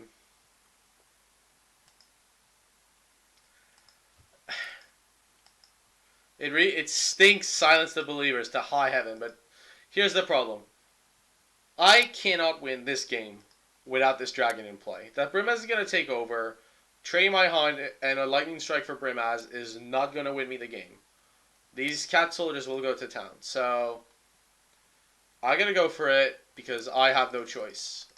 If he's bluffing it, cool. He has it. He has it. I can't play around cards I can't beat. I just can't beat that card. There's no play. He has it, right? Like, yeah, he has it. I can't beat that card.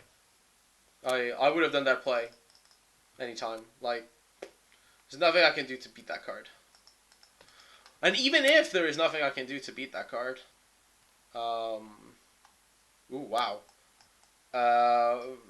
You know, like,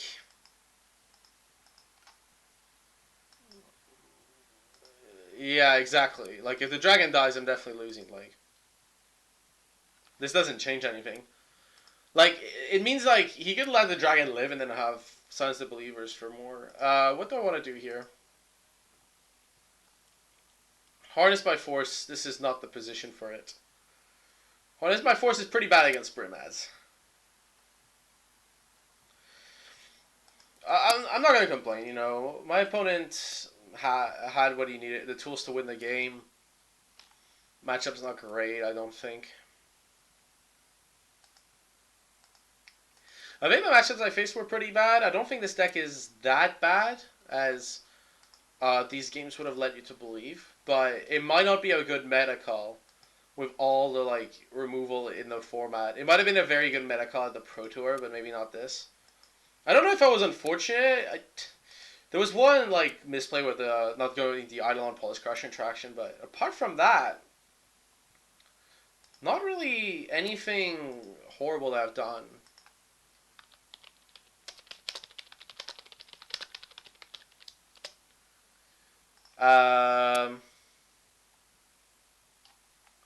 I can't win this game. Yeah. There's nothing I can do. He even has Caryatids. Yeah, it's fine. So I lose the match. I'm pretty sure I lost the first one. Yes, I went 0-2 in the daily. I'll drop from the daily because there's no point. Now my 8-man has started, so we'll continue there. Hopefully get some... Wow, okay. Yeah. I think the deck was a good meta call at the Pro Tour. If there's less aggro, I don't know how good it would have been. Thing is, I'm like thinking about Shaven's deck, and I'm like, how do I beat that deck with this? I don't think I do. Like, this threat just line up perfectly against mine, and I have to play around all these horrible cards. So, yeah. I think this deck might beat Bug Control. I haven't had a chance to try. I mean, theoretically, Bug Control has a bunch of Planeswalkers that this deck doesn't, I don't think, care much about. Oh yeah, Thoughtseize with Swamp. It's unlucky that he doesn't go tap land and Thoughtseize, but if he has playing Mono Black Aggro, that makes sense. I take the Fire Drinker here most of the time. Like, you don't want to take one of these, and the other stuff is so expensive, so... Like, taking my 1-drop is definitely the right play.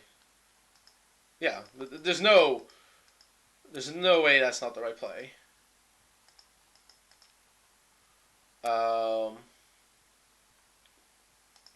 Now, was he just lucky with a basic Swamp, or is he playing Mono Black? Jury's still out. By the way, guys, Because of this format, I disagree very strongly.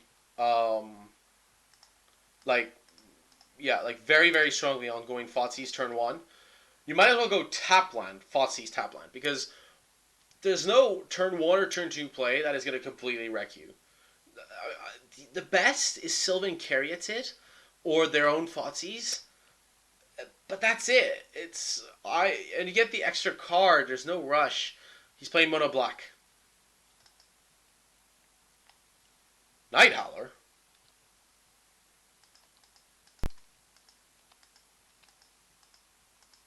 Okay. Uh, yeah, that makes more sense. I could Magma Jet this, but I think I prefer playing the second Eidolon and putting some kind of obscene pressure on my opponent. Because remember, if they bestow, the card still has that converted mana cost.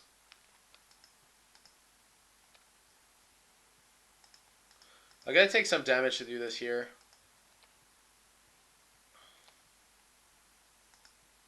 I actually like Eidolon against the aggro decks. The reason for that is it's a 2/2, so it's not irrelevant. It's a body. And basically, they take 2 per spell they play. Against the heroic decks, which are like combo, that's not too bad. And truth is, you actually have a bunch of 4s and 5s, which means that you're not taking the damage. Like, I don't know what my opponent's supposed to do here. He went turn 1, like, Thoughtseize, and, like, if he was still Spiteful or something, it's returned, it still deals him 4 damage. Even Night Howler, like, it's a free drop, remember? So he's got a 2/2. So I have 2 options here. I have a few options. I can either kill this and then have another 2/2 in front. I can attack him and trade, but then it becomes a free, which I can then lightning strike. I think my preferred play is to play Golden Hind here and just pass the turn, because my opponent doesn't have many plays he can do, so I'm going to just lock him out of the game that way. There's no need to trade. There's really none. He can't attack. He can't, there's not much he can do. Like, he could go Herald of Torment and then he dies. Or, that works too. Grey Merchant works very well. Most mono black aggro lists don't play it, in my defense. Let's see. He might win, like, purely on Grey Merchant. Like, if he's playing the Grey Merchant version, he's got tons of them. There's nothing I can do about that.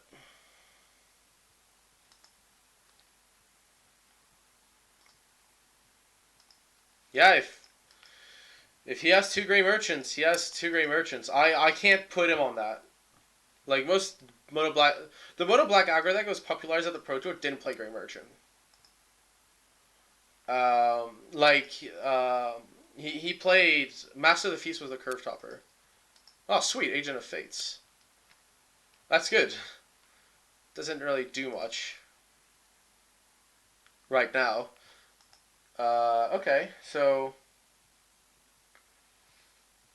let's see. Going plus on Xenagos makes no sense, so I'm just gonna go Dragon. Although now I can Oh, by the way, guys, I'm gonna show you potentially a sweet trick if it comes to it.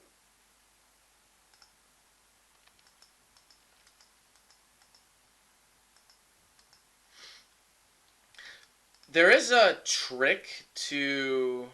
Oh no, sorry. I don't know the Great Reval. There's no. There was a trick with mana barbs where you could like tap your mana, and with the mana barb triggers on the stack, cast your spell. But there's no way around the Eidolons. Aggro doesn't play Night Howler. Okay, I thought it did. Sorry. Thanks for the update.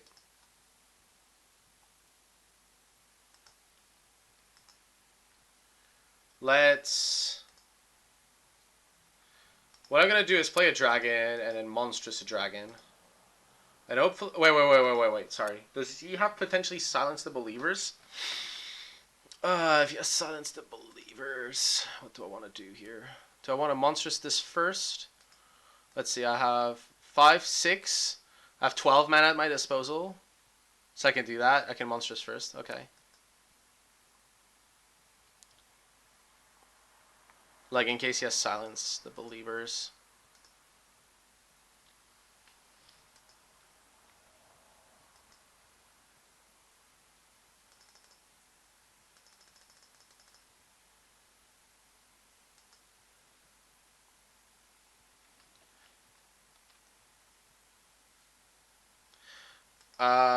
Okay. I won the game. Okay. I like it when my opponents like concede, like so I don't have to worry. It's nice. It's really nice of them. He's playing Night Howlers. So that deck plays all the bestow guys. So do I want Magma Sprays against him? I think I want Unravels. And I think I want Magma Sprays. Oh yeah, just to get rid of Agent of Fates. I don't. What do I not want? Xenagos is pretty weak against him normally. I don't think Fire Drinker is good against the mono black mid range deck. Like, it seems pretty poor. I don't think I want Fated Conflagration. I think that's too much mana. It's not really what I'm aiming to do. Doing Porphyros. I think this is fine. A bunch of mid-range threats and infinite removal for anything enchantment-based.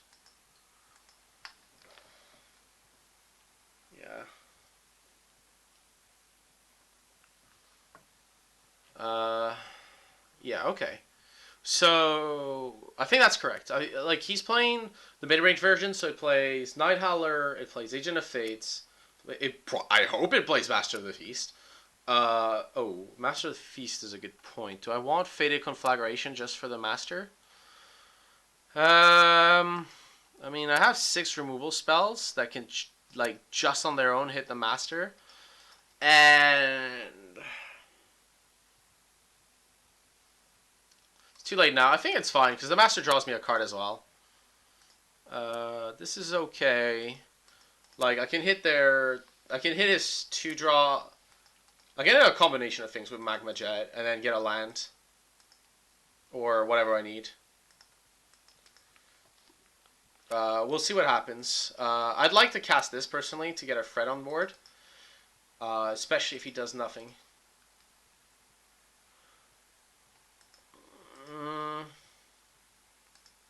I don't think Fated Conflagration fundamentally against Grey Merchant is what I want. Like, it's a 2-4. My plan, it seems better if my plan is to, like, keep the board clean than to do something fancy with, like, a Conflagration. Especially because I'm going to have to remove something else for it, and I'd be removing a Fret or a Golden Hind, I guess is the weakest, but... Okay, so he goes Herald of Torment, which I can either Revelry or Lightning Strike. I'm a fan of playing Lightning Strike here, personally. Because it keeps Destructive Revelry open. Reason I do this now is I want to attack. The alternative play was to play Fanatic of Xenagos. Which is definitely fine. There's definitely merit to it. But I don't want him to bestow, because bestowing is one of the few ways... Magma Jet.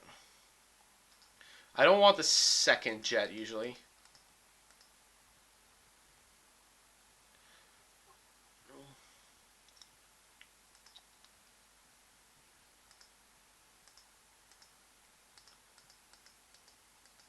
Whip of Erebos, huh? Okay.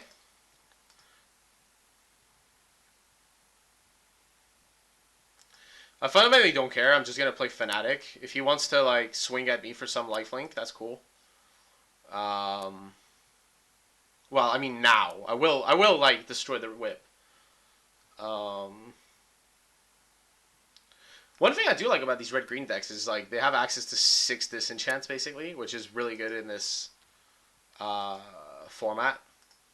Like in some matchups, it's just ludicrous. Like again, I don't think people are gonna play Constellation though at the Grand Prix. I'd be surprised. Like the deck didn't perform well. I know there was like second place, which is the only thing, but Let's see what happens here. Gray Merchant. See, this is what I mean. Like, he plays Gray Merchant. I really fundamentally just do not care. I have two options here. I can go for the Dragon, or I could destroy the Whip. I like playing Dragon here just because it's a little more aggressive, but with the lifelink, I could definitely see the argument for not doing so.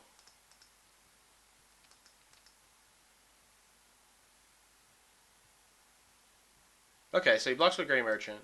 So his plan is probably to whip back the Grey Merchant. Kill me that way. Okay. Let's see what he does. Like, this is an amount of damage a turn. Maybe I should have killed this whip earlier. It just felt better to play out my frets than kill a whip. That looks like... Oh, here's Downfall. Okay, that's okay. I can live with that. Please play Agent of Fates. Night Howler. That's not Agent of Fates. So it's a free life-linking creature.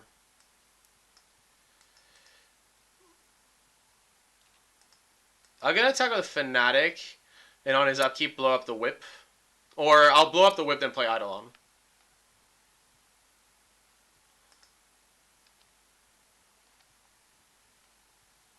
I definitely want to blow up the Whip when he expects it least. Okay, so the clan blockers.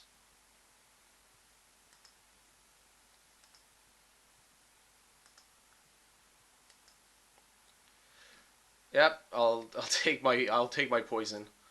These Eidolons seem to have done more to me than to him, but because I feel like I'm the one controlling the pace of play here, so I think it's fine.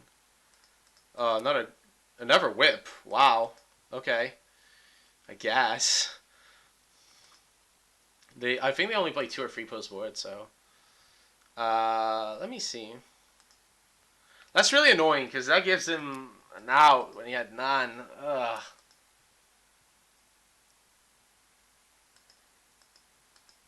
He must... Okay.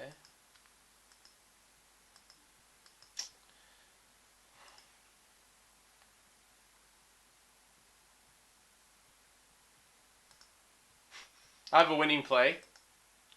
If I attack with everything, if he blocks the Eidolon, I can Magma Jet my own Eidolon and deal him 6. If he blocks the Fanatic, then he's alive. But, you know, I don't know how... I don't know who's going to resist that temptation. We'll see what happens, but yeah. The play is definitely Magma Jet my own Eidolon.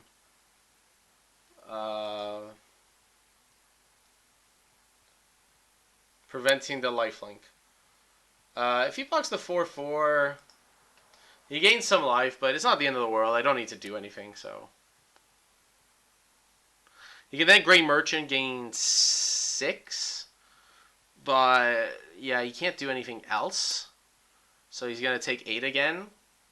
But my Magma Jet becomes dead. It's close. He's thinking about it. He knows I don't have Lightning Strike or Destructive Reveille. Yeah, he does the correct block. Let's see. So yeah, I have to let that go.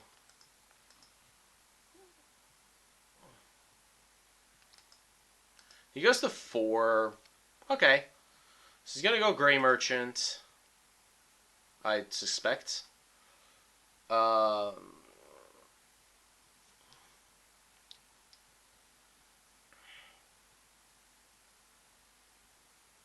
He can't cast any spell right now that's 3 or less. He has to get back Grey Merchant. Yeah, so he's going to activate Whip. Sure. Yeah, he gets back Grey Merchant. Yep, I go to 4. He goes to 8. And then what? Because I go to go to 2. He's at 10. And then you can just get the flyer back. Okay. So I can win if I... Yeah, that's not good. Like, the only way for me to win was to draw a 4-drop Haste Guy or something. He has a flyer, which is why I attack over everything, by the way.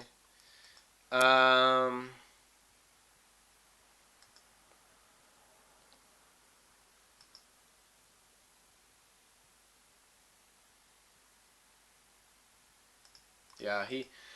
Unfortunately, he wins this match. Wow. Just straight up Grey Merchant from hand. Okay. I can't cast anything, so...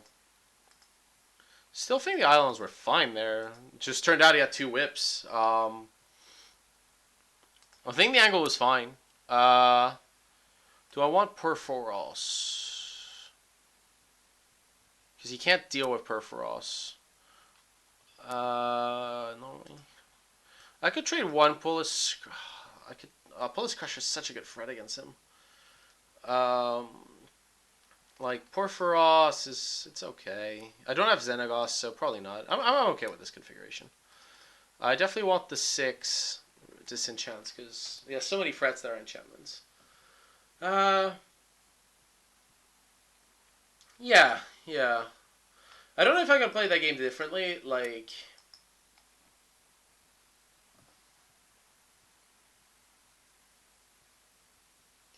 the Lightning Strike on Herald was correct. The Destructive Revelry was timed well. I don't know if I can play it differently apart from like Magma Jetting earlier or something, but that I don't know. Yeah, no. Yeah, this is fine. It's a lot of pain, but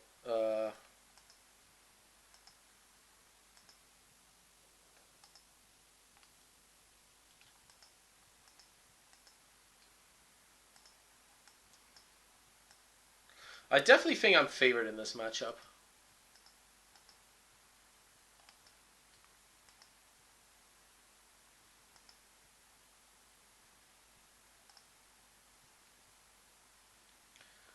And yeah, I feel a little bit unfortunate about the second whip and drawing the Revelry 1 turn too late, but yeah, it them's the breaks, you know. You can't do everything. Well, that's a good draw on the top. Still gonna take tons of damage, but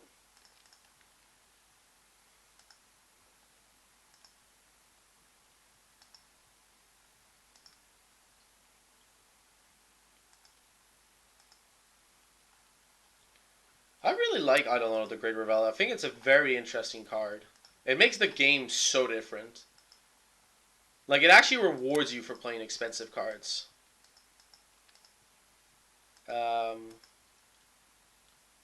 Speaking of, I think I have to definitely play the Fanatic here.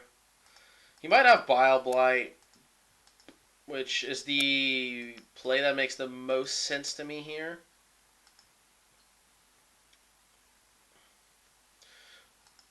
Okay, so it's a 4/4, so he's probably got Hero's Downfall, Bile Blight, or Feast of Dreams. Okay, interesting. Yeah, that's a good point. Yeah.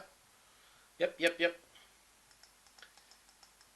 Hero's Downfall. Yep.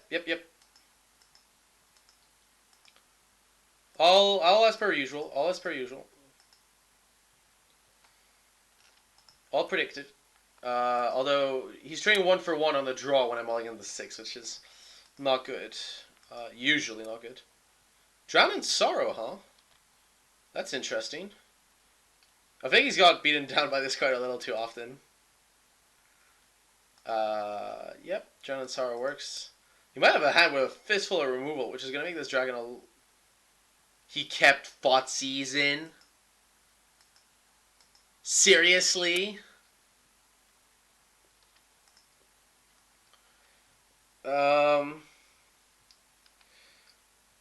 Guys, do me a favor. I would not play Thoughtseize post-board against this deck. I would not play Thoughtseize against a deck that has 4 copies of this card. That makes no sense to me. None. Uh, I'm just staggered. I'm like, really? I'm gonna. I could like wait until he tries to bestow this. He could have Bunavera boss, I guess, but it doesn't change anything if I wait. I think there's value in like him trying to bestow it or something, and like cutting his play. Yeah, like he tries to bestow it with Night Howler.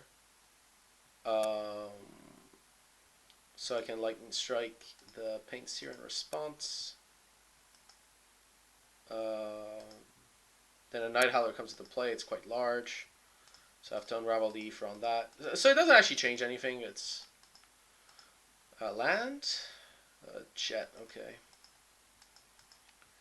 Well, I'll get a land probably, or if it's not a land, it's a threat. Agent, agent, not Night Howler, please. Not Night Howler. Agent of Fates would be nice. You might have boarded him out, I guess. Four? Four is not good. Five is worse. I guess that's okay. You probably have a second one or. Uh,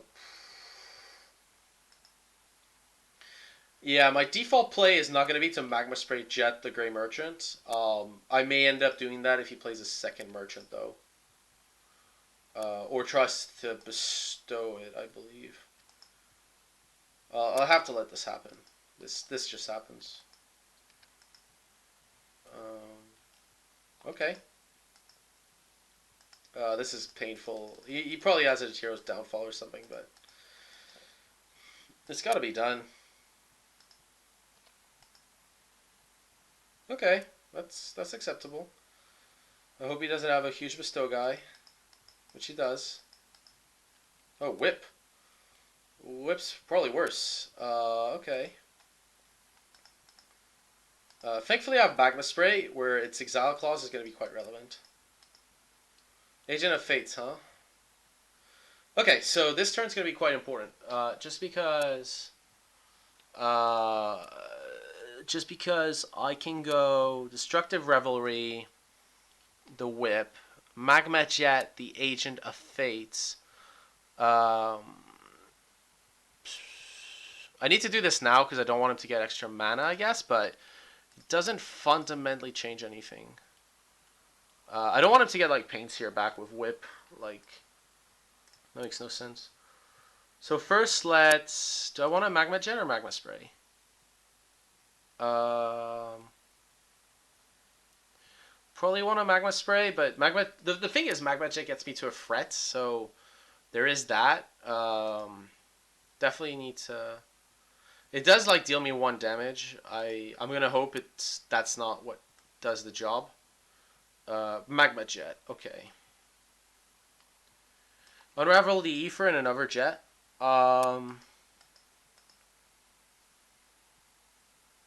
He has no cards in hand. He could get lucky. But I'm going to go on a limb and say I don't want either of these cards. By the way, the jet doesn't accelerate my clock with the dragon because Revelry deals 2 damage. I'm going to put both on the bottom, although I could definitely see an argument for keeping the jet. So we're going to kill the whip now because, let's be honest, I'm not going to wait for that. And then I still have the Magma Spray if something horrible occurs. Yep. And then attack, and pretty much have to hope for the best, you know, like, we're in top deck war. I just have to hope he draws a land or some random that does not look like a land. Oh my god. Really? The same guy is just keeping Fotsies, jeez. Magma Jet Spray. I really don't want to kick Great Merchant with 2 cards. I might have to. Depends what he draws or does, but yeah. Doesn't have a bestow guy. Can I afford to take this? Really hope he doesn't have a second Grey Merchant. While this is usually not a play I would recommend, I basically want to top deck a Fret. Yeah, and Golden Hind is definitely not a Fret. I wouldn't consider it one, anyways. Uh, might as well pass.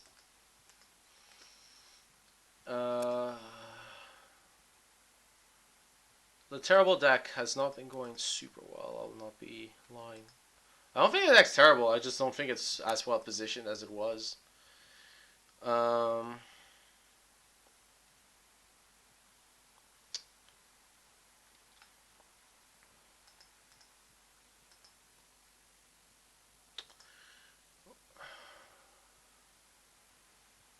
might as well pass, I guess, but doesn't fundamentally change anything. Yeah. I need to like draw dragon or something, but yeah.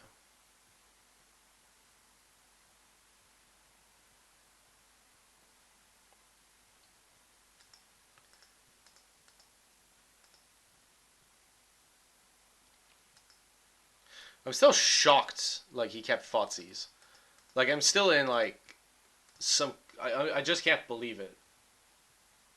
Uh, so it's a 4/4. Oh, he has two cards in hand he hasn't used. He probably has a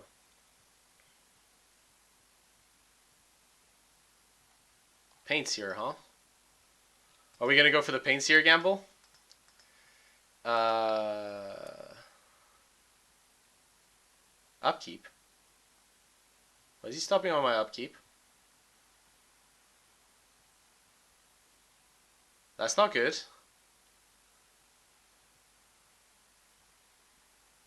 I don't like this.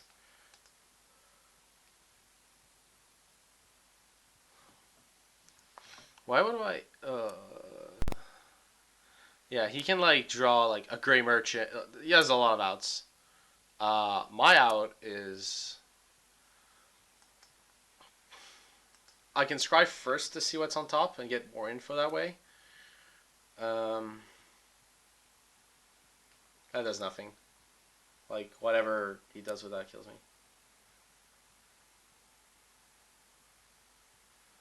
I guess. Yeah, that's true.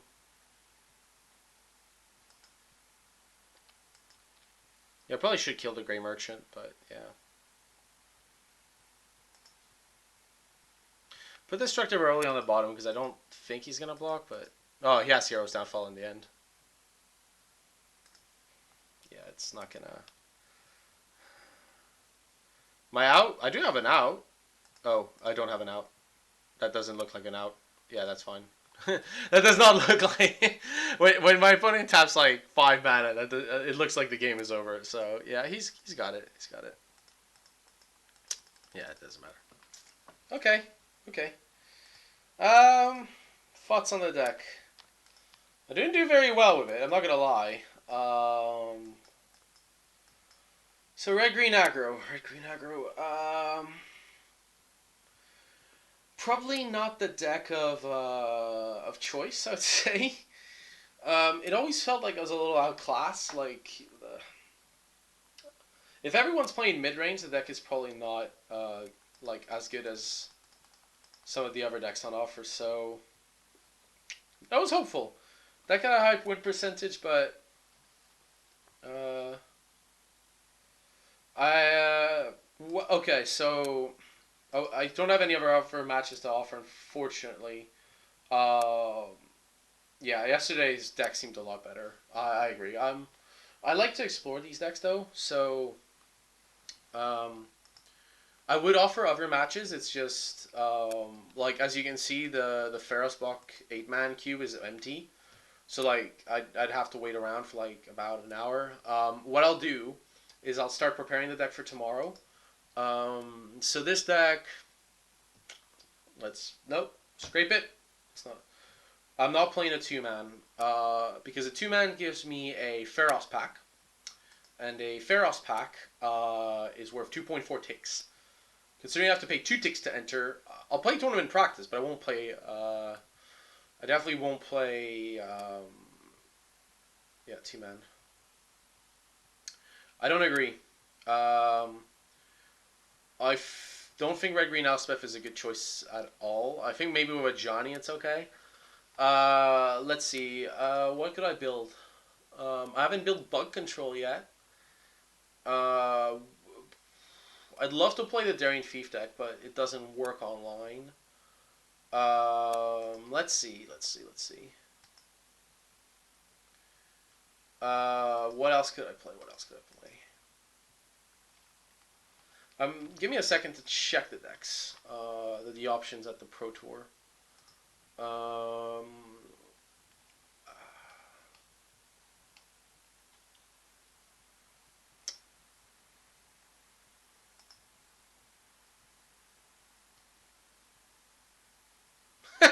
91% win rate. Yeah, that's happening in Magic a lot. The updated Japanese list. Hmm. Wait, Daring Thief is working? Okay, we'll build Bug Control and we'll build Daring Thief. Let me check. Daring Thief Moto. Sorry, MTGO rather than Moto. Uh,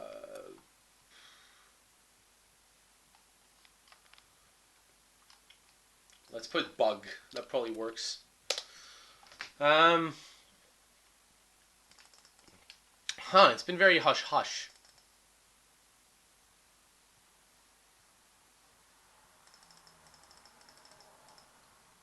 Apparently the issue was fixed like 2 weeks ago.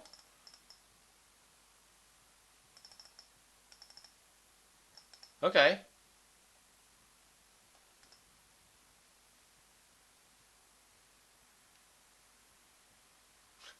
I think with MTG like Modo, I mean I downloaded the program back in like what was it 2002. I burned it on a CD-ROM because in I was visiting to Canada when they had broadband for the first time, and back in like France, all I had was this crappy 56K modem. So downloading a 300 megabyte program was a little out of the question. With yeah, I think the bill would have been like something like 300 euros or 400 euros, and download would have taken something like 3-4 days. So it was not an option.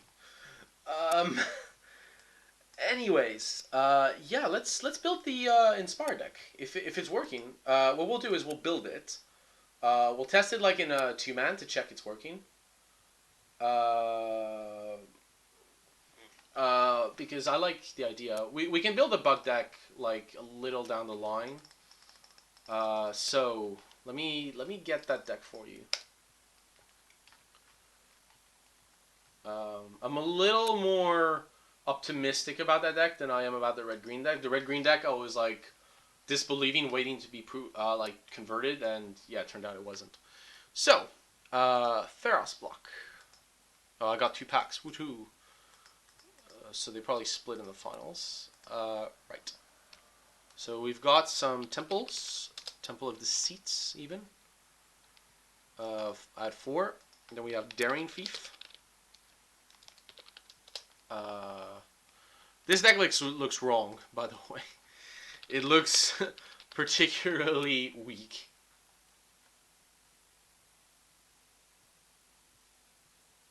100 ticks in a deck, that sucks. Yeah, I've done that before. It really does suck. Especially when the deck list is like hot tech and like it's inflated. Have I played with Chapin's deck? Yes. Yes, I have. If you watch my stream from yesterday, which would be on Twitch or on my YouTube channel, I literally play with Chapin's deck. I think at one point I'm triple queuing, where I do make mistakes and lose some matches because of it. But yeah, I've played Chapin's deck in an 8-man yesterday and the daily, so and it went really well. No matter how many misplays I was doing, I was still winning. So, um, yeah, definitely Chapin's deck was definitely tested, and don't worry, we will be revisiting Chapin's deck down the line. Because I'm starting. No way, I don't have Omen speakers. No way. I must have Omen speaker. I must have drafted that thing. can't believe it. I don't have Omen speakers. Give me a second. Okay, give me a second while I get those. Right. That's unusual. I, I can't believe I've never drafted this card. I've drafted quite a bit of Pharos online, so yeah, I'll happily like pay the ticks I need for it. It's just I did not expect to not own Omen speakers. Is there anything else on that list I don't have all of? I have everything else thanks to some generous donations. George Newbold, Jason Savage, Andrew Quinn, especially. Massive thanks, guys. There's still someone else I need to remember. Actually, give me time. I want to thank I think there were 4 people that lent me cards, and I definitely want to thank every single one of them. Last person is actually that might have been it. No, sorry, Luke Southworth. Luke Southworth also lent me cards, so I'm grateful for that. There were a few other people that offered. Thankfully, I already had it. Okay, get 4 Omen speakers. 0.08 ticks. Done. Deal. No, I'm okay. I'll own the Omen speakers. It's more hassle for me to like borrow 4 Omen speakers and give them back than like buying them for 0.808 ticks. Not even 0.8, 0.08. So we got 4 Omen speakers. So basically, the fun thing about this deck is it goes like, the logic is, yeah, I'm going to trade these crappy Omen speakers for my opponent's, like, stuff, whatever stuff is. And if, prognostic sphinx. We'll add the foil one to the sideboard. Fotsies.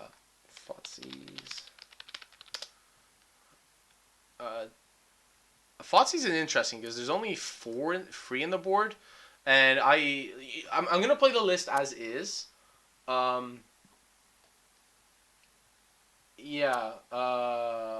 I'm just gonna play the list as is because I don't like altering lists early on. I like to try them out as they are and then improve them a little bit after. Yeah. Okay. I appreciate like the gesture of offering it. I think I'm okay. An Omen speaker, I can take the hit. 0.08 ticks is a hit I can definitely take. That's well within my budget. Springleaf. Oh yeah. I have to look at all cards because I'm gonna upgrade to the awesome Lauren ones. To be fair, there's no version of Springleaf Drum that looks good. They're both terrible. That's just my view on it. Triton Tactics. Oh, I need a Triton Tactics. Jeez. Okay, I need a Triton Tactics. Let's. I'll get that in a bit.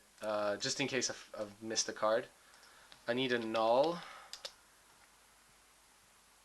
Do I have some old school nulls? Just if I'm lucky.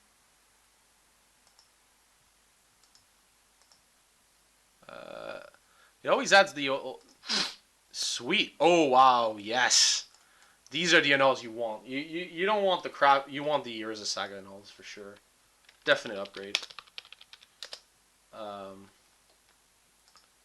4 to sideboard. Dark Betrayal. Dissolve. Just the 1. Then there's a Feast of Dreams. Feast of Dreams. There's 2 Prognostic Sphinx. So that's the sideboard, and the main deck just needed 1 Trident Tactics and 4 Ashiok, plus Assorted Bait 6. So now I'm gonna look for actual good basics. By the way, since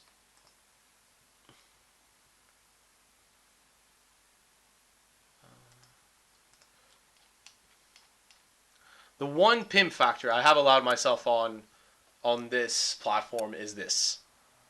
That I would love to own these Guru Lands real life, but I just make up for it in MTGO. I'm gonna add Venice and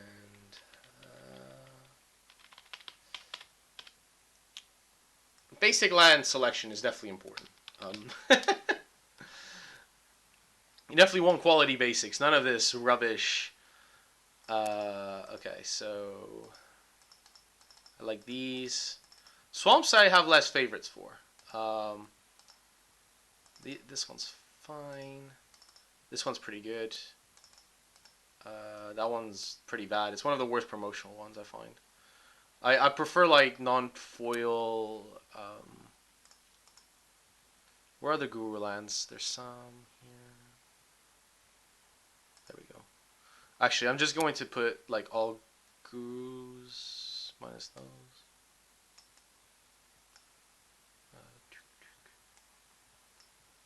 So yeah, just add 7 of these.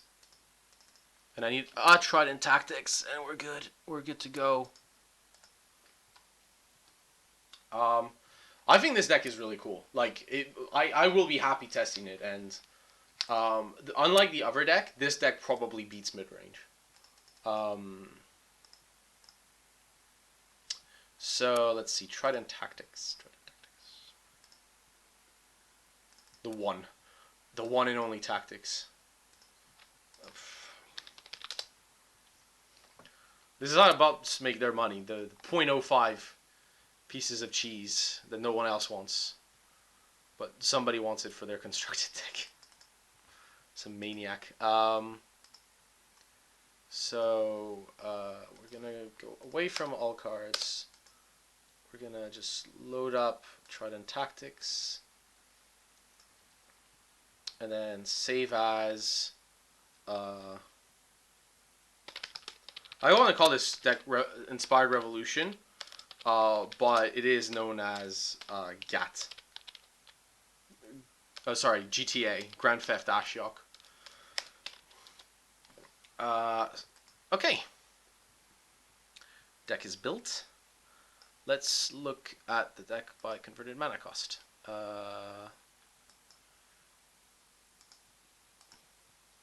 First thing that jumps to me, look at that curve. That is one low curve. So yeah, one thing is like they when you look at the deck tech by Raph Levy, he does and I would recommend, by the way, once this is done, to to have a look, because I'll be playing this one soon. He does explain that he wants to keep the curve low, and you have 22 lands and 4 Springleaf Drum, which makes it actually quite interesting. But Springleaf Drum like turns Pain Seer into actual Dark Confidant. It turns the deck around. Like, then you can trade your your superb Omen Speaker for whatever the hell they summon on turn 2 or 3. They go Cursor Crucifix. You're like Daring Thief, tap it for blue. Trident Tactics, take your guy. Then they have this piece of shit.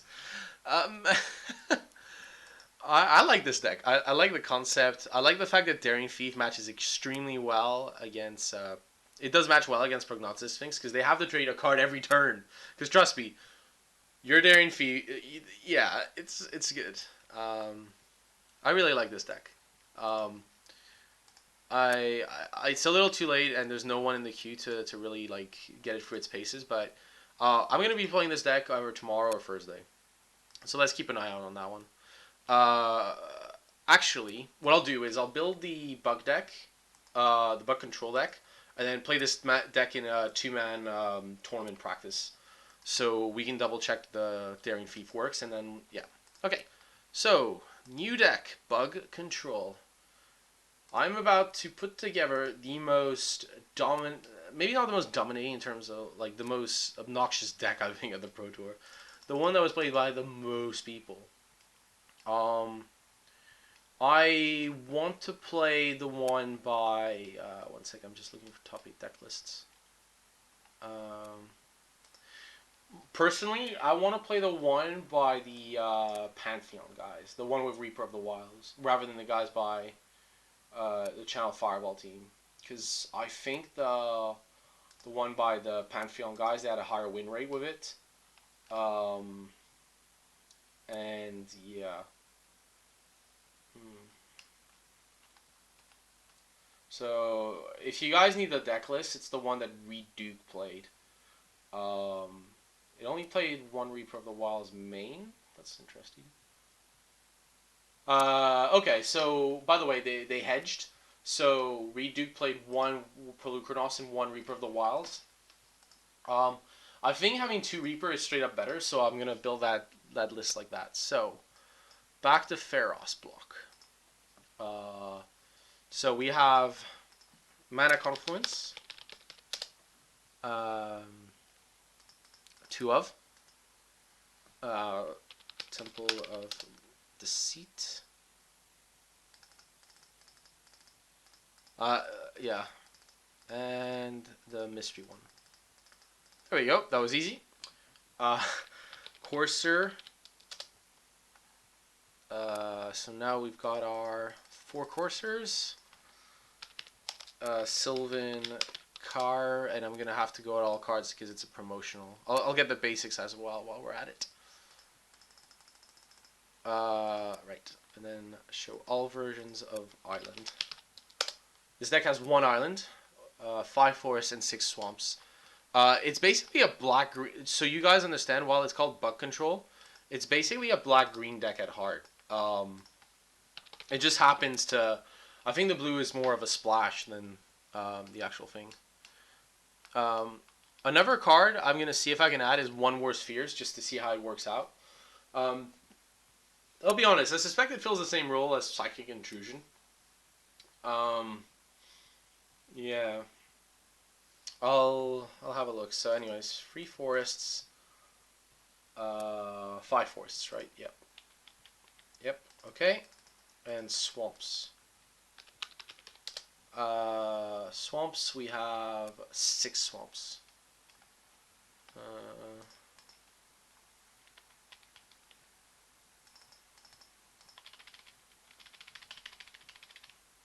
Let's go through that.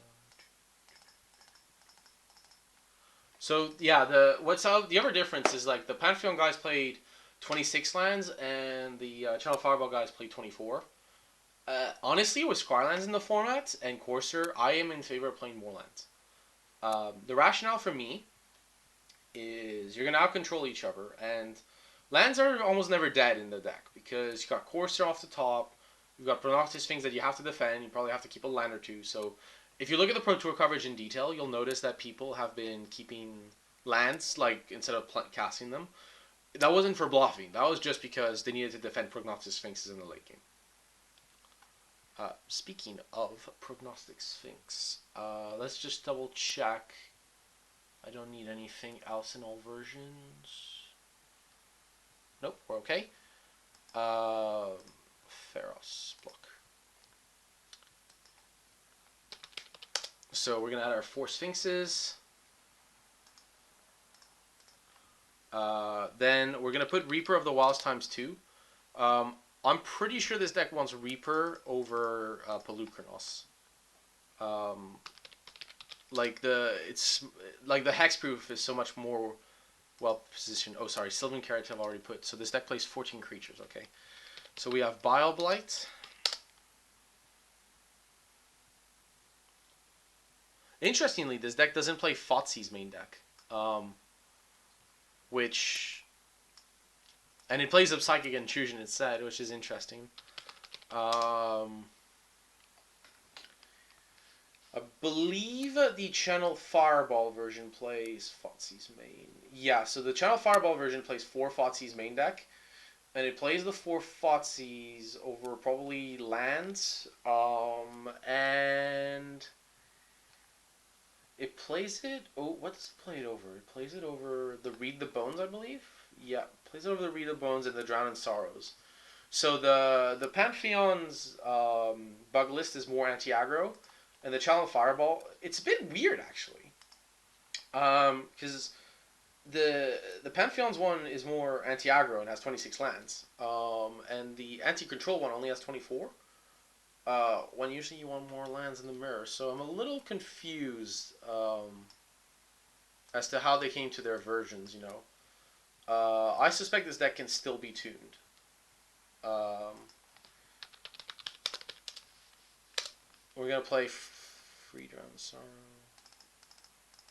and there's a 4th in the board. I really like Drown in Sorrow because it gets you out of situations you'd have otherwise no business. Like it just like against the right deck, it just cleans everything up. Like the decks against which Drown in Sorrow are bad it's pretty bad, but the decks against which Drown in Sorrow is good, it's really really good. Like out of this world good. Although I could see,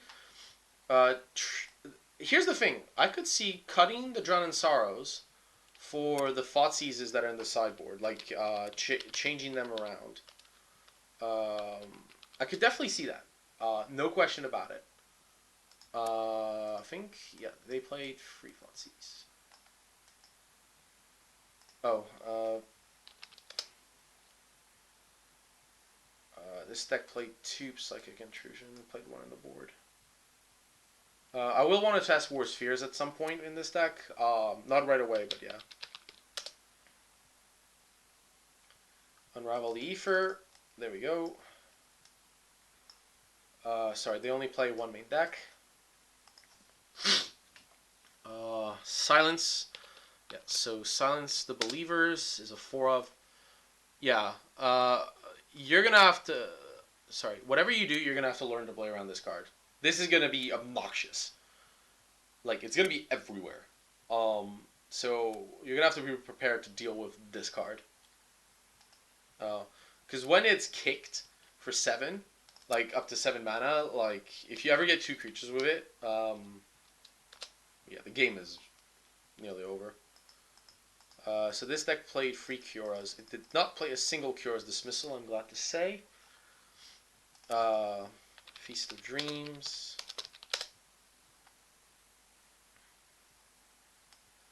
We got 2. And Unravel, Wildlight. And we have 3 Ashocks. Okay. Cool.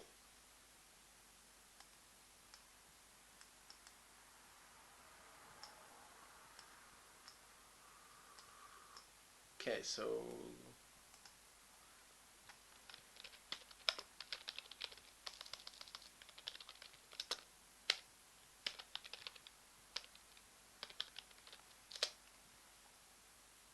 Cool.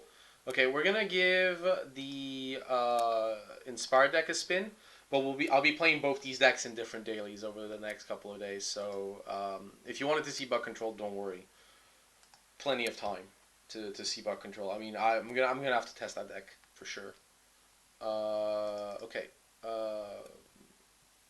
Yeah. So one bug I learned is.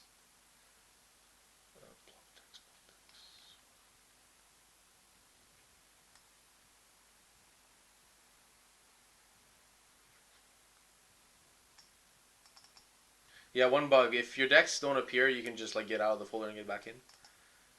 Okay, we're gonna try this deck. This is just like a casual game. Just see how it works. And yeah, pretty much.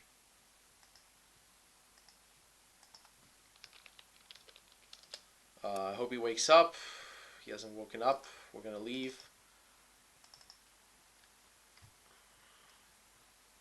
Cool. Okay, so I'm gonna play first. Ah! I don't think this is a typical hand. I'm okay if you want to play a game. I'll play another 2-man. I'll play one more game, maybe with the Buck Control me. This isn't a typical hand for this deck. I don't think I can mulligan it in the dark. Since you have Hand Disruption plus Hero's Downfall. So, yeah, we'll see how it works.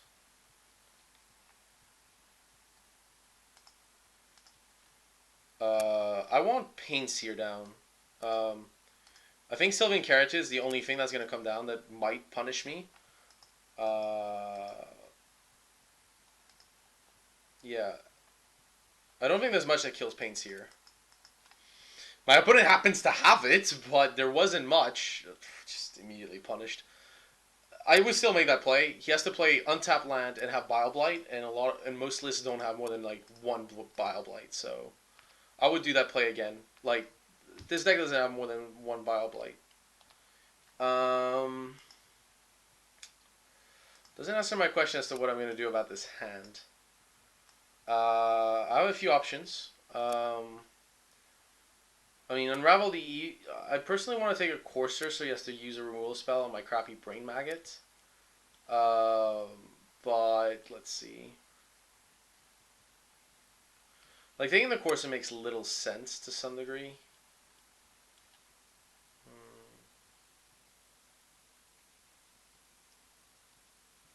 The fact that this takes in artifacts right now is awkward. Yeah, this is Levy's deck. He's still gonna play Courser, but then what's my follow-up play? Hero's Downfall if I don't draw a land for Phoenix for Sphinx. Yeah, I guess.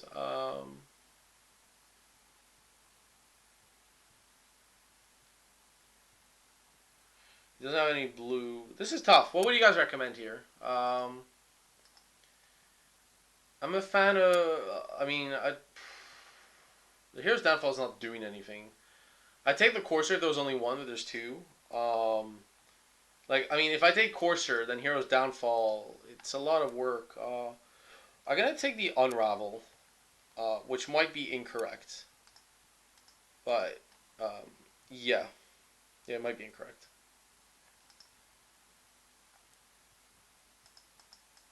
So he plays Courser, Swamp on top.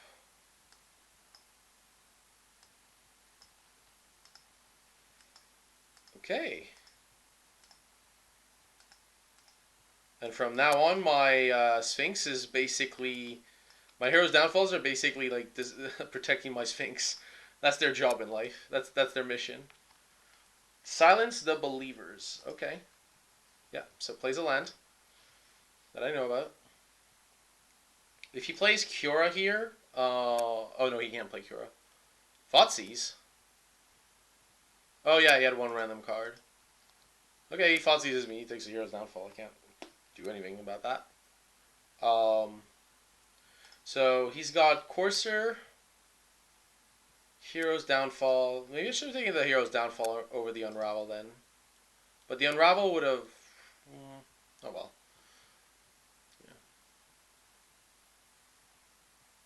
Yeah. I think he's thinking of Hero's Downfalling on my upkeep because he gets to get rid of the Hero's Downfall. And then he can silence the Believers on upkeep. It's not a winning game to do that. Like, eventually he'll run out of cards and I can just discard whatever the hell I draw. Because I'm not going to play anything if I need to protect my Sphinx. Yeah. Might get an advantage from Courser in the meantime, but I mean, he's not. There's no card advantage in the grand scheme of things. Huh? Trident Tactics. That's interesting. So before combat, nothing. Okay. I will happily attack with my Progenitor Sphinx. Let's see. What do I want?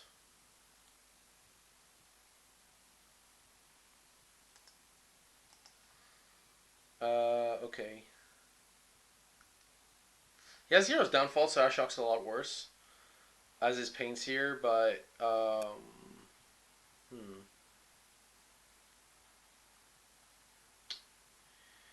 think Painseer is okay because he's gonna have to silence the Believer, the Painseer, because otherwise he's gonna like draw me cards. It doesn't cost much mana, so he has to kill it. I like Painseer here. I like Painseer into Ashok in the dark. Okay.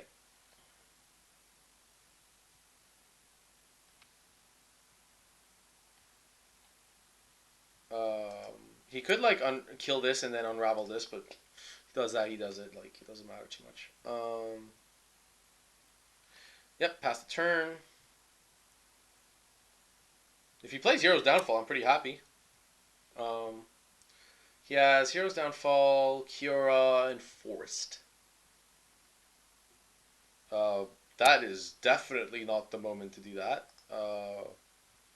I still discard Trident Tactics, I believe. Yeah, because he has Cura. Yeah, it's hexproof. Okay, my opponent just doesn't know what he's doing. Sorry? Can I move up the MTGO box? What do you mean by that? Sorry.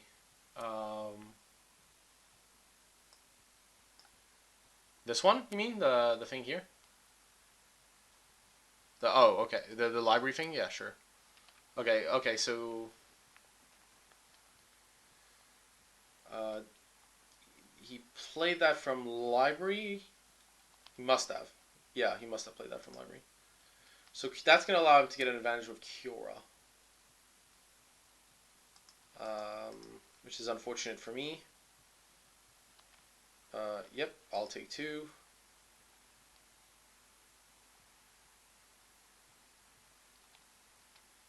It means I can attack with Brain Maggot, which is sweet. Although, I'm not sure. Like, discarding Paints here might be the correct play. Because otherwise you can just go, like, Silence the Believers, plus Hero's Downfall. Oh, he played Hero's Downfall. Pretty sure he has a Silence in hand. I think his hand is Forest, Kiora, Silence. So, his hand is Forest, Kiora, Silence. Did I miss an episode? Okay. Oh yeah, sorry, I have 2 coursers, right. So he has Kiora, Silence on top, I guess. So we're gonna attack first. First things first. Scry free. Do I want Ashiok against him? Ashiok allows me a degree of control over his library, so like if I see something, I can take it. Silence, Kiora, and Corsa. So yes, Silence, right. Okay, so try to attack this on bottom, and I'm okay with Ashiok, or... Yeah, I prefer Ashiok over a card in the dark. Even if it deals me free damage, technically.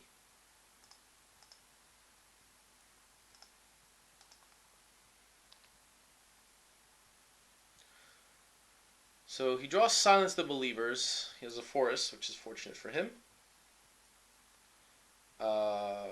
Thankfully, that Temple of Mystery is just going to be a dead draw.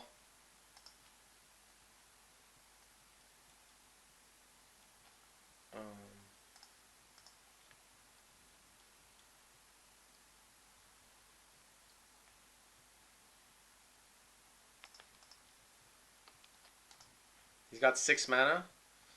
Okay, so they both attack. I'm taking some damage here, which is not good, but it's what it is.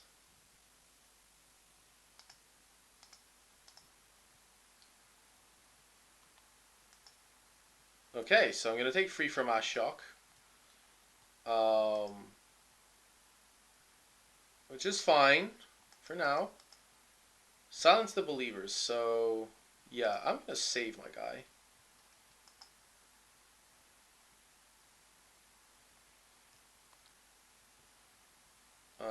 Yep. I've got Ashiok. I've got Sphinx number 2. I think Sphinx number 2 is better than... what could I do here? I could attack with paint. I could just attack with paints here. That actually seems like a plan. Attack with paints here and make some mana with Brain Maggots. Sweet. I think playing this... Wait. Before I play the second Sphinx, he has a Silence, right? So he could go Silence. Exile 2. I guess. Most of his lands come tapped, so... I'm okay with this angle for now. Maybe this angle is a little too aggressive. Thoughtseize, yeah. Thoughtseize is actually not bad. I may start scrying lands just to not take damage from paints here, and yeah. It depends what he does with his Thoughtseize. I'm pretty sure it's going away.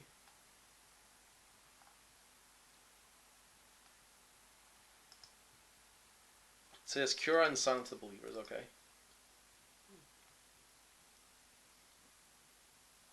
Okay, he keeps Fotsies. Interesting. Um, Ideally, I'll draw like 2 lands or something, so I can just go. Yeah, I want lands now, just because of that. But if I draw a spell, I'm not gonna like change my plans. I have to be careful. These coursers are gonna kill me if I'm not careful. Um,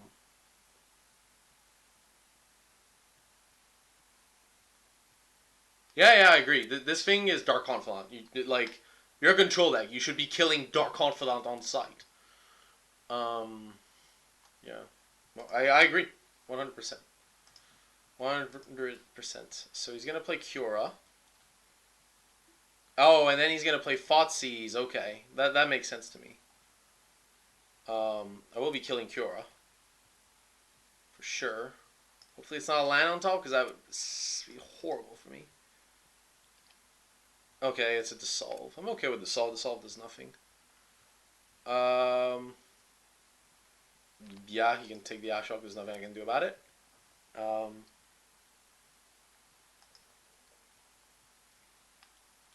yep. Combat.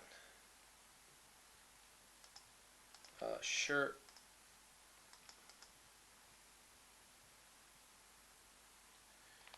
Yep. Omen Speaker. Probably not a card. Okay, so Hero's Downfall.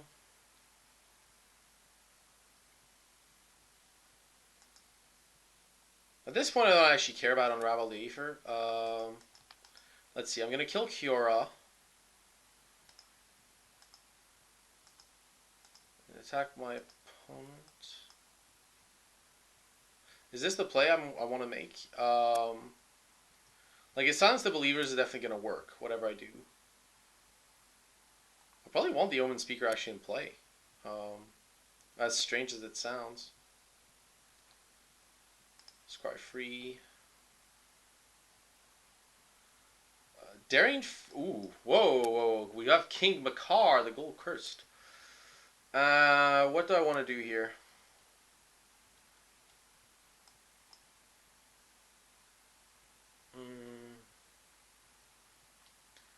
Drawing the second drum is pretty useless. I'm okay with King Makar, but I'm gonna rescry. I'm definitely not keeping King Makar on top. So I'm gonna put Daring Thief on the bottom and King Makar on the top. And then with my second scry, I'm gonna put Painseer on the bottom, King Makar on the top, Island on the top. So that draw the island. Yeah. Also, it may be correct here to actually kill a Courser with the Hero's Downfall, so you can silence the Believers both of these away, or at least one of them away. But it's not actually that bad. Rather than play the Omen Speaker, I have King Makar. I just need to buy time. Like, I don't want to randomly die to something silly. It's a bit weird. It's maybe not the best angle to take. Like, he has one line of play, which is to play as Silence the Believers. That's his one line. Um, so if he plays Silence the Believers, he gets a Sphinx. The other one taps. Then I get King Makar. Oh wow, he's attacking. Uh, yeah, I do fundamentally care here. He's gonna have to do it on upkeep if he wants to get rid of the Sphinxes, the Sphinx Eye or whatever it is.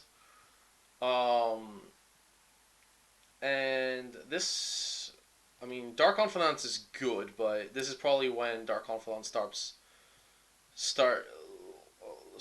being Dark Confidant. Yeah, so he's gonna go Silence the Believers. I'm gonna save a Sphinx. I'm okay with the other one going. What did he draw? Dissolve? Yeah.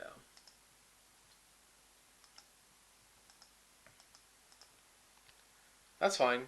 One of them's gone. I'm actually okay with this, just because of Makar the Gold Cursed.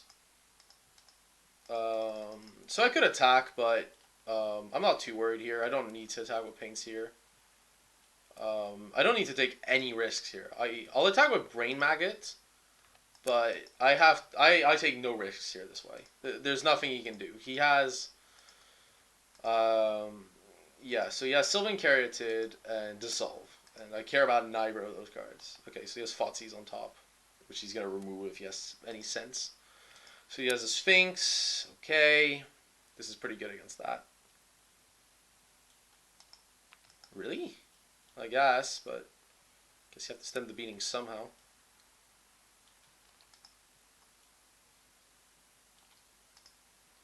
Let's make some mana. Gold! We got some gold! Yes, I would like to use the ability. Thank you very much for asking. You have gold. Gold. You have the Midas touch. It's awesome. Since he doesn't have anything with haste, we're just going to bash him with the team. This time I can do it because I can scry free and just put a card on top, which I don't mind. It's like Sensei's Divining Top and Dark Confidant. You serious? Oh, the mono blue deck that Travis Wu posted? Oh, but that deck is terrible. It's awful. I'm going to put these lands on the bottom, and I'll leave the one on top. Again, taking no risks. Knowing that there's pretty much nothing my opponent can do. Yeah, he can block. But I don't... My opponent doesn't have anything to deal with what just happened here, so... I think the card on top was known and was useless, if I remember. I can't even remember the card on top. I mean, this is a casual game, so I'm not borrowing, but... Okay, that was a good start. This is a Thoughtseize matchup. Feast of Dreams. That only gets Courser, but that's an important one. And so, no...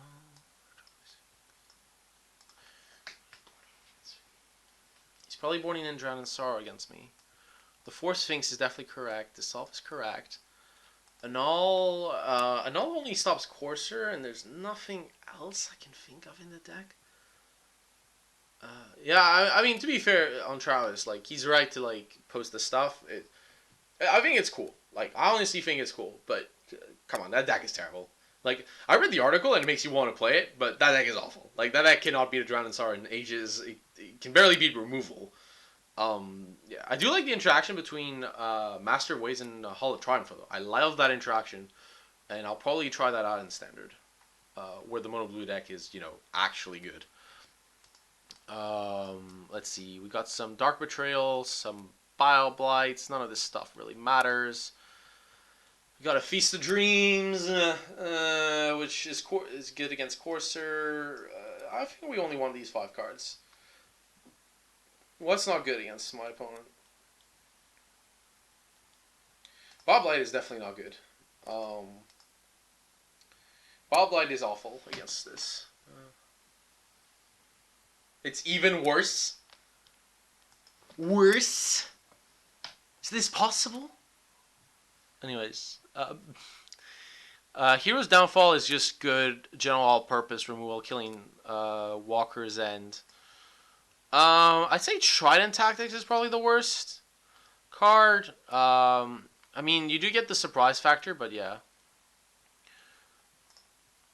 I think this is fine. Maybe I'm wrong to board out Trident Tactics. Maybe it's part of the whole deck engine, but... Sweet. We've got... Definitely, we've got some drumming action. We've got pain. We're going to bring the pain, and we're going to drum some... We're going to drum up some support.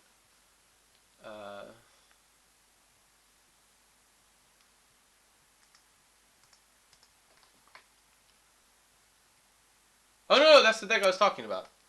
That's the deck he had in his article today. Damn it! Sometimes I hate you, Fotsies! Oh, man.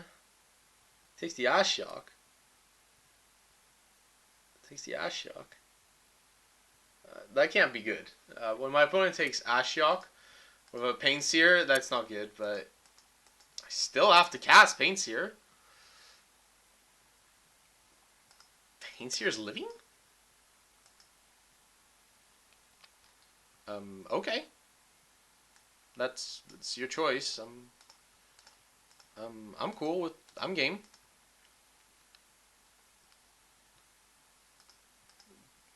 I'm perfectly game to do that. Let's see. Fotsy's you. I can do it with the swamp. It's not a problem.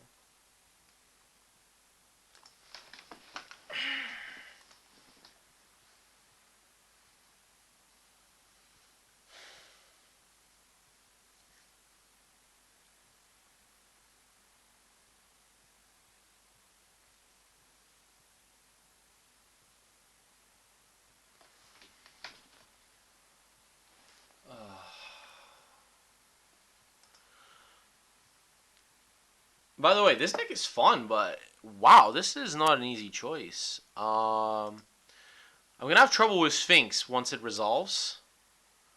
Sphinx and Course together. I'm wondering which one of Hero's Downfall and Ashiok is worse for me. I'm gonna go with Ashiok is like less worse, just because it doesn't do too much. While Hero's Downfall is gonna kill the Painseer, which I really want to keep in play for a good chunk of this game. Okay. I mean, the thing is, Hero's Downfall is so replaceable. Like the Sphinx, he has no other replacement. Oh man. Wait, he doesn't have double block for Hero's Downfall. Okay, sorry. Okay, change of plans. He might get a swamp on top. So I can either take the Sphinx or the Ashiok.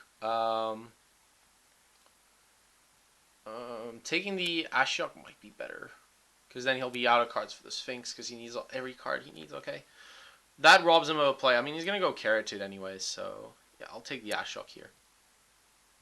Yeah, Ashiok's taken. And then I have to evaluate my next card. I still don't want to land, even if it is a free card off Painseer with no damage. The reason is, if he does top deck a Swamp, he didn't, but if he did, then I wouldn't be in good shape. And I prefer, and like I don't really care, like ultimately, because I'm gonna go Sphinx. So, yep. Yeah, let's just make some mana now. He's obviously not gonna care about what I have. It's not important. He's gonna go Sylvan Carotid because he has nothing. Yeah. I just noticed it takes a while sometimes. Here, how much damage am I taking? None. Okay, so whatever. Okay. I really love this deck already. Like, it's so sweet.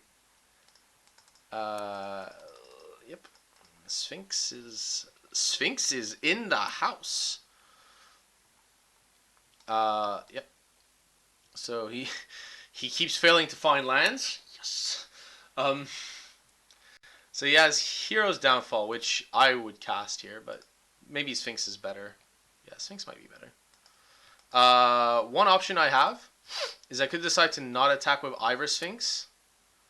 Oh yeah, I have Daring Thief. Let's see here. I think I want the second Sphinx in play. But Daring Thief and Omen Speaker is a very close. Let me think. Yes, Hero's Downfall. With Hero's Downfall, I am not as much a fan of playing Daring Thief right away. I'd rather play the Prognostic Sphinx and stay back, so that he has to do something about the. Yeah, I'd rather stay back because he can't really attack here for any profitable manner.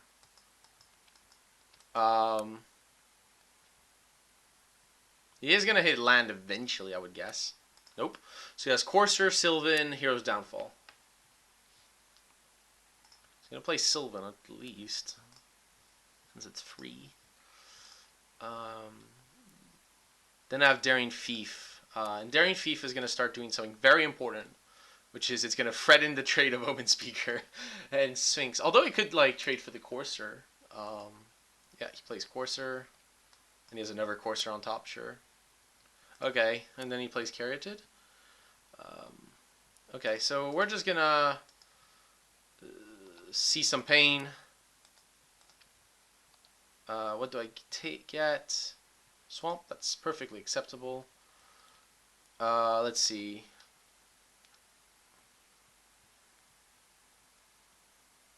I think it's fine to like just offload the whole thing here.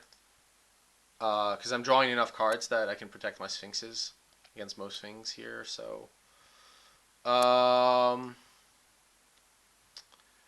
could do one because I'm gonna draw it anyways. I'm okay with a land, am I?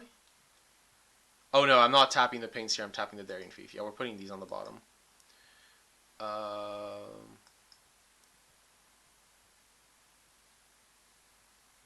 I can't. I'm not playing Ashiok anyways because he has Courser, and I don't really mind that for now.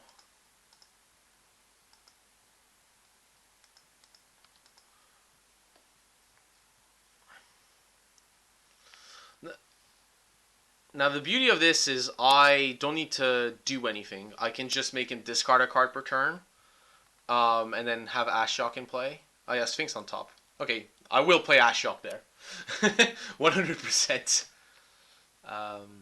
Yeah, so I can trade the Omen Speaker for the Fantastic Sphinx. That's great. Oh, this is great. My opponent can't do anything. He's the control deck, but he actually can't do anything. He just this collection of crap. Oh yeah, right. He has the Hero's Downfall. That's true. Yes, that explains it. Yes, that explains why I was playing the way I did.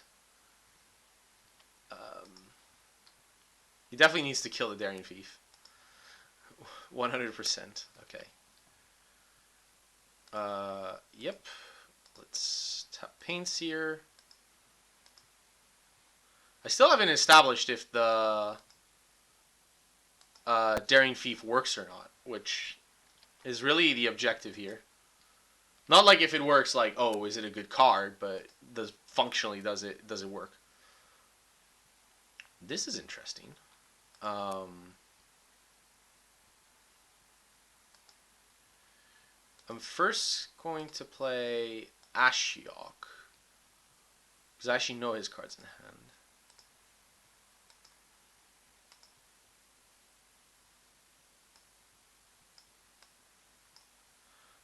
Yeah, so I got the Sphinx, and it's got Bile Blight on top. Bile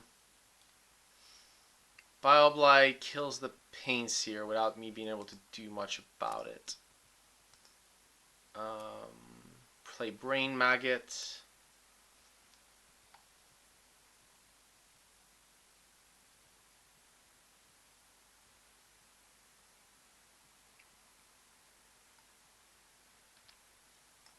Take the Courser. I don't. He's not gonna like give his guy X-Proof anyway, so I might as well just pass the turn here.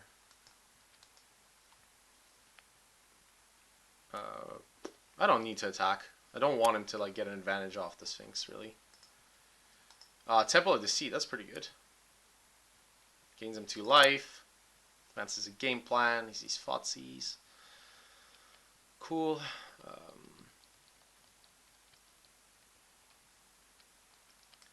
So he's going to kill Paints here, which is a bit unfortunate, but it had to happen at some point.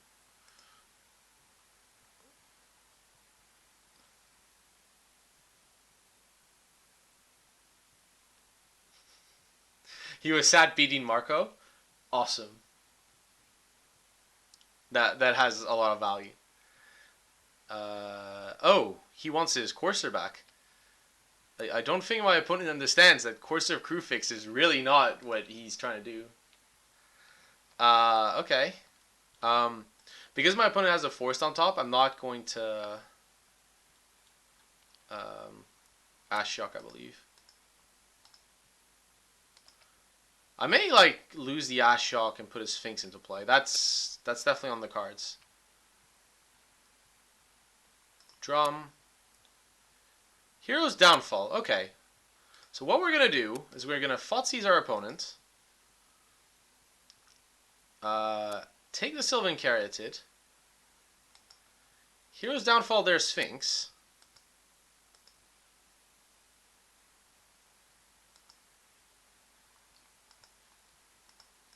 Attack was Sphinx and Sphinx.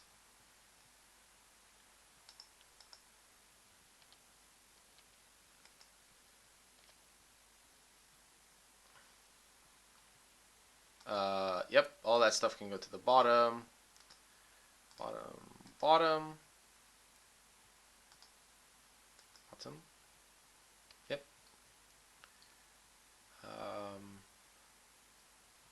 King Makar, huh? So Swamp to the bottom. And then King Makar, top. Island, top. Yep. Play the Sphinx.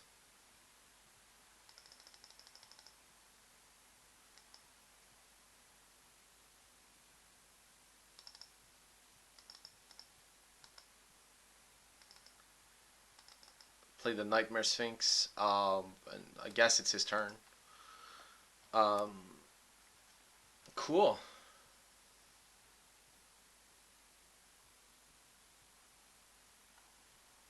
Oh, this deck is a blast.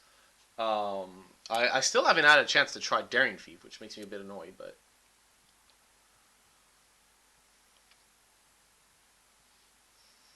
I don't know how much Ashok is online. Probably 7 ticks or something, maybe 8. It's gone up for sure, but it's not completely. So he has a Dissolve on top of his deck, which honestly I couldn't give two anythings about. Okay. Well, that's a great attack. I'm going to kill a Courser.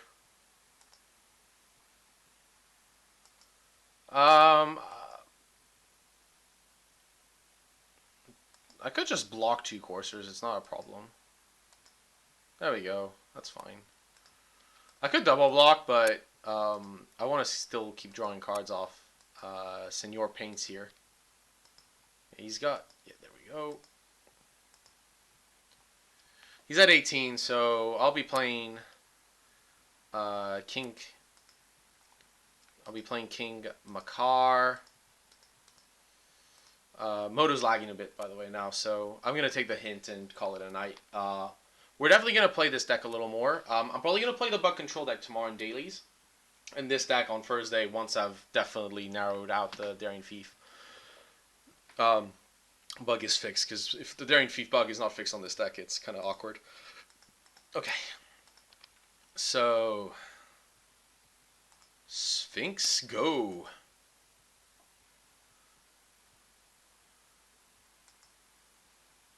Have you ever seen Scry free times free? Like, I don't even need this much. Like, I'm...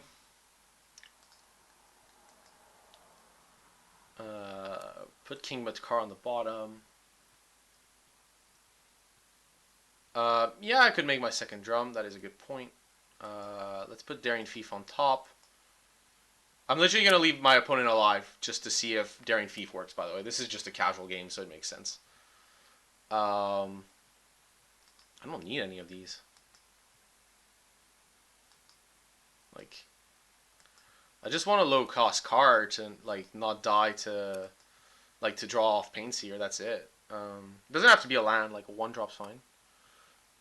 Oh, Trident Tactics. Brilliant. So that means I can try out the Daring Thief right away. Good. Good, good. That's exactly what I wanted to do. Okay. Oh, my opponent has Dissolve. Oh, he's gonna ruin my fun. Damn it.